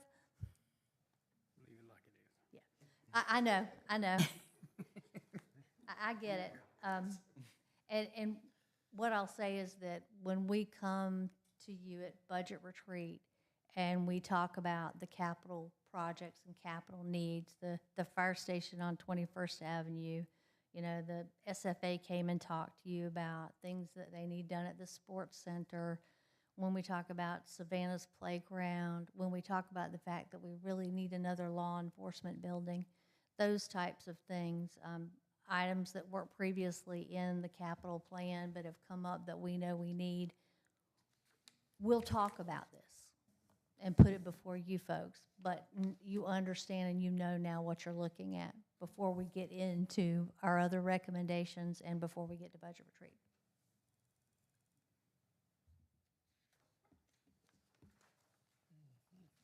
Now for what I'm going to ask you to adjust in the wind-up ordinance itself. I'm going to start with the Victims Advocate Fund. I would like to transfer $2,450 from the general fund to the Victims Advocate Fund. At the end of last year, we approved a $5,000 bonus for all employees. So that's a part of that. And then there were some other operational expenses that just went slightly over the budget with the Victims Advocate Fund. With the South Carolina Opioid Recovery Fund, that one, we started that program off in the general fund. However, like with so many programs that are new and the rules come out, we were notified what we have to do is record that in a separate segregated fund. So all of this entry simply takes the revenues and expenditures that we have received from that grant award, takes them from the general fund and sets them up into what we'll call a SCORF fund, so that all of the activity for the opioid recovery efforts are recorded in one single special revenue fund. Then the Convention Center Fund, supplemental funding from the hospitality tax of $305,818. The charges for services actually came in about $390,000 higher than expected in the Convention Center, so it was a good year. However, the transfer from the hotel was $700,000 less. Suzanne just mentioned the capital improvements that have to be done at the hotel. Any capital improvements that have to happen at the hotel, we're responsible for. And fortunately, the 4% reserve takes care of the majority of that. Now, the good news is that this year so far, we've already received $300,000 more from the hotel than we anticipated. We got a $2.2 million transfer in from the hotel just this last month, and last year it was $1.5 million.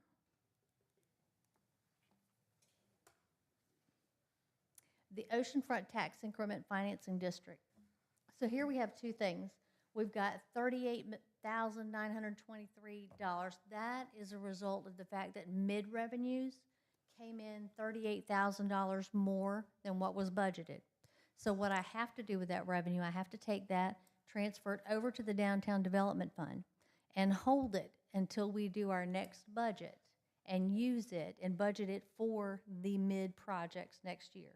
It cannot be used for anything else, and I'll have to adjust next year's budget and consider what level of millage we need based on that additional $38,000. The $47,175 is actually a transfer from the TDF fund, the Tourism Development Fee Fund. The tax credits came in higher. So I need to transfer the 47 over to the Oceanfront Development Fund where the tax credits were actually earned. With the Sports Tourism Fund, as I mentioned with hospitality, I'm asking to transfer $137,000 of hospitality to cover expenses in the Sports Tourism Fund that exceeded revenues. But you'll also see that some of the charges for services and the miscellaneous revenues also were up. So revenues were above the budgeted level. They just weren't enough to meet all of the expenditure needs. And the Downtown Development Fund, here you just see the $38,923 that I'm transferring from Oceanfront TIF for those mid-revenues.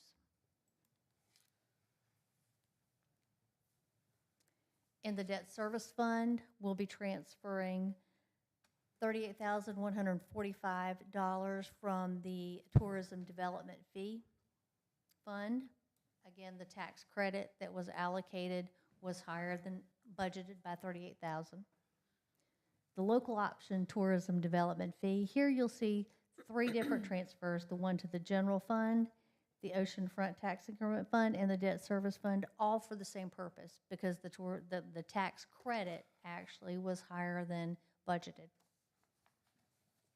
And then the parking utility fund, expenses exceeded the budget, but so did the operating revenues. And actually, the operating revenues were more than the 331 or 331 that I'm asking to cover the expenses. When the revenues go up, so do the operational expenses, but they were sufficient to cover any additional costs in the fund. The hospitality tax fund. Here what you see are just those two transfers out that I mentioned initially, the one to the sports tourism fund and to the convention center. And in the general fund. The general fund, you'll see that transfer from the TDF for the tax credit. The South Carolina Opioid Recovery Fund, that 347, that is grant revenue. As I mentioned, the money that came into the fund is all grant funds that we're going to be moving back over to the Opioid Recovery Fund. And then business license revenue. I want to use those three revenue sources to fund insurance expense, the RHRA catch-up contribution of $1,169,800, a transfer to the Victims Advocate Fund of $2,450, transfer to the Capital Projects Fund for city services and the annex, and I'm going to talk a little bit about more about that in a minute. And then, of course, the Opioid Recovery Fund. I will add just a little bit about the RHRA catch-up contribution for some of you folks who might not know as much about that. Back prior to 2019, the city had a program where when you retired, your health insurance cost would be fully paid. We are self-insured until you reach the age of 65. And then you would go on Medicare and we would pay a supplement. Like every other corporation and government around, people began to realize that that is not sustainable. There's no way that we could afford going forward. It's much like the pension obligations that you've seen with a lot of these big corporations that have just broken them. And I can't remember the exact number, but I want to say it was between $50 to $70 million would have ended up being our obligation had we continued on with that program. So what we did in 2019 was we decided to create a defined benefit plan as opposed to a defined contribution where we would contribute so much. This was a defined benefit where we set up accounts, RHRA accounts, retiree health reimbursement accounts for our employees. If you retire from the city with 20 years, you would have $100,000 in an account. And if you retire with the city with 15 years, at least 15 years, and you must retire, you would have $50,000 in this account that you could use on any IRS-approved medical expenses, health insurance, whatever that you need. Every year, and we decided to give ourselves, which was sort of the norm when people switched to this plan, governments, we would take 20 years to amortize the costs that had already accrued for employees who were in service in 2019. And you may have had some employees who were, had 20 years in, 25 years in, 5 years. But all of those created a liability because you would want to fund them up to the level of the number of years that they had been working in that point in time. So we decided to amortize that over 20 years. There have been some years where throughout the year we could fully fund it. In other years, we got to the point where we decided we would do it at year end because between attrition, people quit and people pass away. And we earn interest. So it's hard to determine what the annual catch-up contribution will be. This year, the annual catch-up contribution is $1,169,800. What I did try to do with the 25 budget is bump up the allocation throughout the year so that hopefully that will be much less of a contribution. I'm trying to do a little bit better job of anticipating instead of doing like we've always done. I've tried to work it into the budget. That's not to say that we won't have a small contribution, but I'm hoping that it won't be in the $1 million level next year like we've seen this year. And we should have the catch-up contribution paid up by 2029.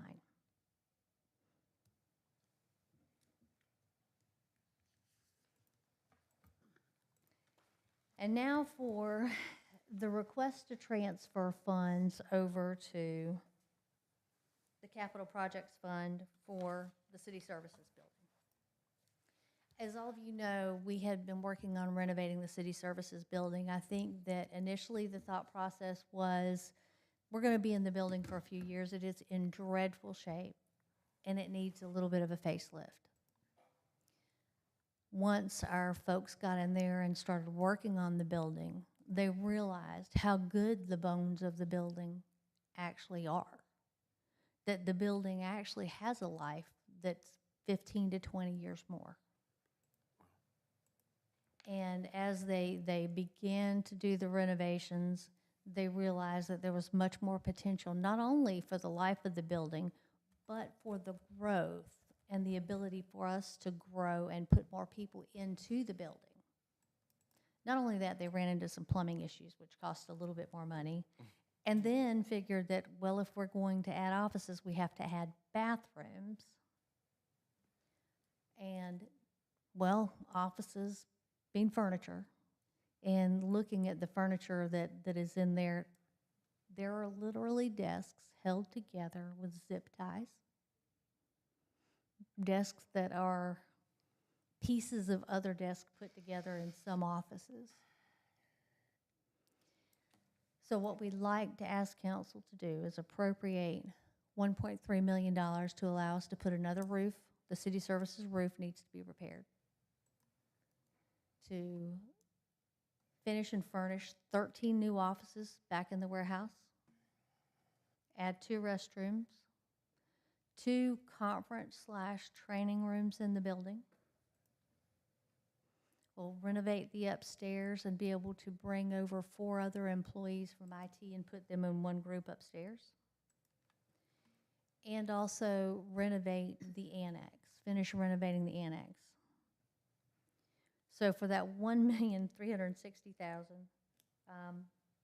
when we add that, the total cost of renovating both the annex and the city services building will be $3.2 million.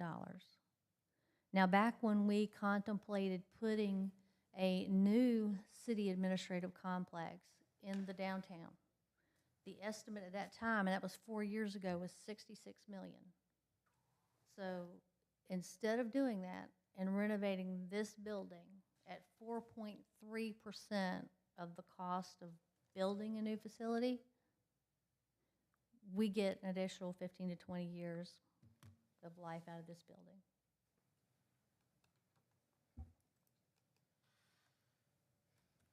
And those are all of the things that, at this point in time, that I know of, I'm going to ask for in the wind-up ordinance. Michelle, because we do have Councilman McClure and Dr. Connor, this is their first budget year with us. Is it the norm for not only our city, but other cities to have a wind-up ordinance? It really depends on how they operate. I could be coming to you with 3 or 4 of these every single meeting, but it would take many more additional hours of work on my team that at one point in time actually had a downtime and no longer do. They're either in the audit or in the budget or in the day-to-day. If there was anything that came up that really was out of the normal course of business, and what I mean is, so we know that the parking activity's up, we can anticipate that those expenses are going to be up. If it was anything that wasn't something that we could anticipate, I would say you would do that mid-year. But these are all very normal and expected adjustments at year end. And like with the capital, you know, we talk about fund balance reserves. What do you recommend using any excess fund balance for? One-time, non-recurring capital expenditures. So that's why I bring those kind of things to you here at year end. You know, it's nice that you come to us at the end of the year and say our revenues were ahead of expectations. Our expenses were below expectations. That means that you budgeted conservatively and everything worked out. So I appreciate you for that. Oh, thank you, thank you. She got Now- some good training. I did the best. Now, what we plan to do, this has been, I've given you an overview of some of the stuff. What we hope to do is bring this to you for first reading next Tuesday, second reading the meeting in December. Hopefully by January, we'll come to you and give you a recap of the year. I know that last year you asked that you have statements ahead of time, so we'll make sure you get that. We'll bring the auditor in. He will talk to you about, his findings and how the audit went, and then we'll give you a recap of the operations of the year that's more detailed than this. Okay, because this will be on Tuesday's agenda. This is our workshop, so now is the time to ask any questions that you have. If you don't understand it, it's okay. If we have questions, that's okay, but now's the time to ask those questions. And Or if you any want, concerns. call me anytime. Yeah, you know how to find us. I know where your office is. Yeah, it's just, I can't overemphasize enough the 26% in the general fund, how strong that is compared. I mean, I was in Easley and Greenville, we were striving for 20, and we thought we were good, and we're at 26% just in the general fund, and then you got another $42 million in a hospitality fee fund. So you're talking $74 million of cash with zero revenue coming in if something catastrophic were to happen. That's incredibly strong. Fox, a few years ago when I first got elected, I think our fund balance was not even 10%. You're right. I think we were around 8, 7 or 8%. And that just also allows a cash flow for the year, so you don't have to do tax anticipation notes or bond anticipation. And that's huge because there's interest costs there. There's a lot of communities that have to get money just to pay ongoing operating expenses, payroll. We don't have to do that.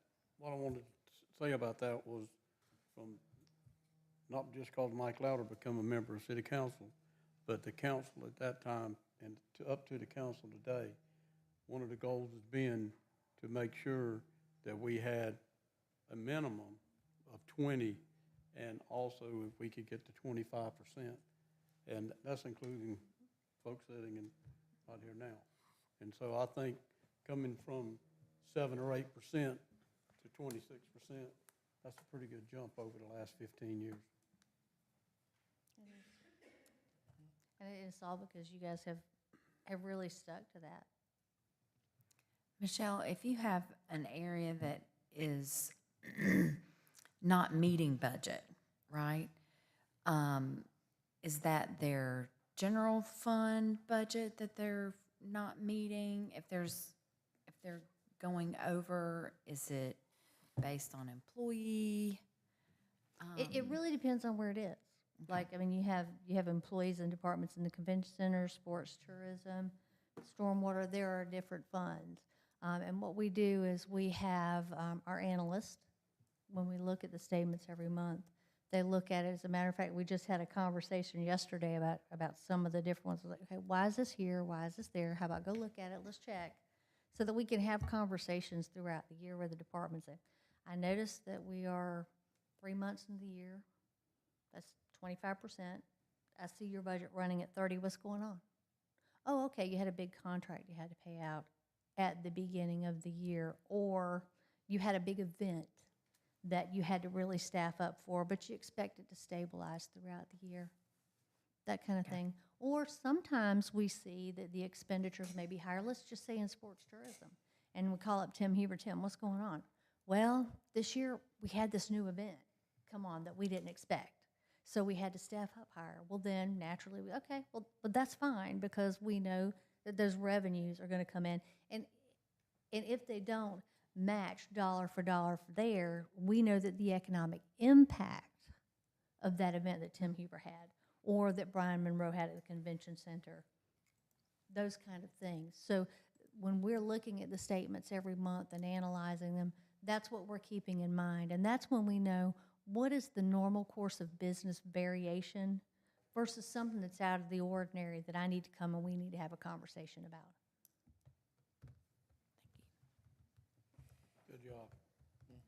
Thank you. Michelle, just real quick, you know, in one of the first slides, and it was brought up on the disaster fund, the $2.5 million. Yes. And the question was asked, is that really enough? And we talked about, well, we're going to get to other money here. I must have missed that. Okay, yeah. The other money is the 26% fund balance, unassigned fund balance. That is the other money. Because while I say I've always got this reserve, Got it. then I get to talk to our rating agencies and other people and say, yeah, we do have this reserve, but here's our fund balance. Got it. Any other questions, comments? All right. Thank you, ma'am. That is everything on our agenda. We do have some executive session items. Ask for a motion to go into executive session to discuss negotiations concerning proposed sale of city-owned property in connection with the 501 realignment. The next, to discuss negotiations concerning proposed contractual arrangements with Emerge for HTC Aspire Hub expansion. 1, to discuss proposed contractual arrangements relating to the Surf Park property. And lastly, which will be with council and Judge O only, will be to discuss a personnel matter involving the assistant city judges. We will do that one last. For the first 3, we will invite Fox Simons, Will Bryan, Brian Tucker, Josh Bruger, Michelle Schumpert, Marla Bell, Meredith Denary, and Amy Newshafer. Is there a motion to go into executive session? So moved. Second. Motion by Mr. Louder, second from Ms. Connor. Any discussion from council?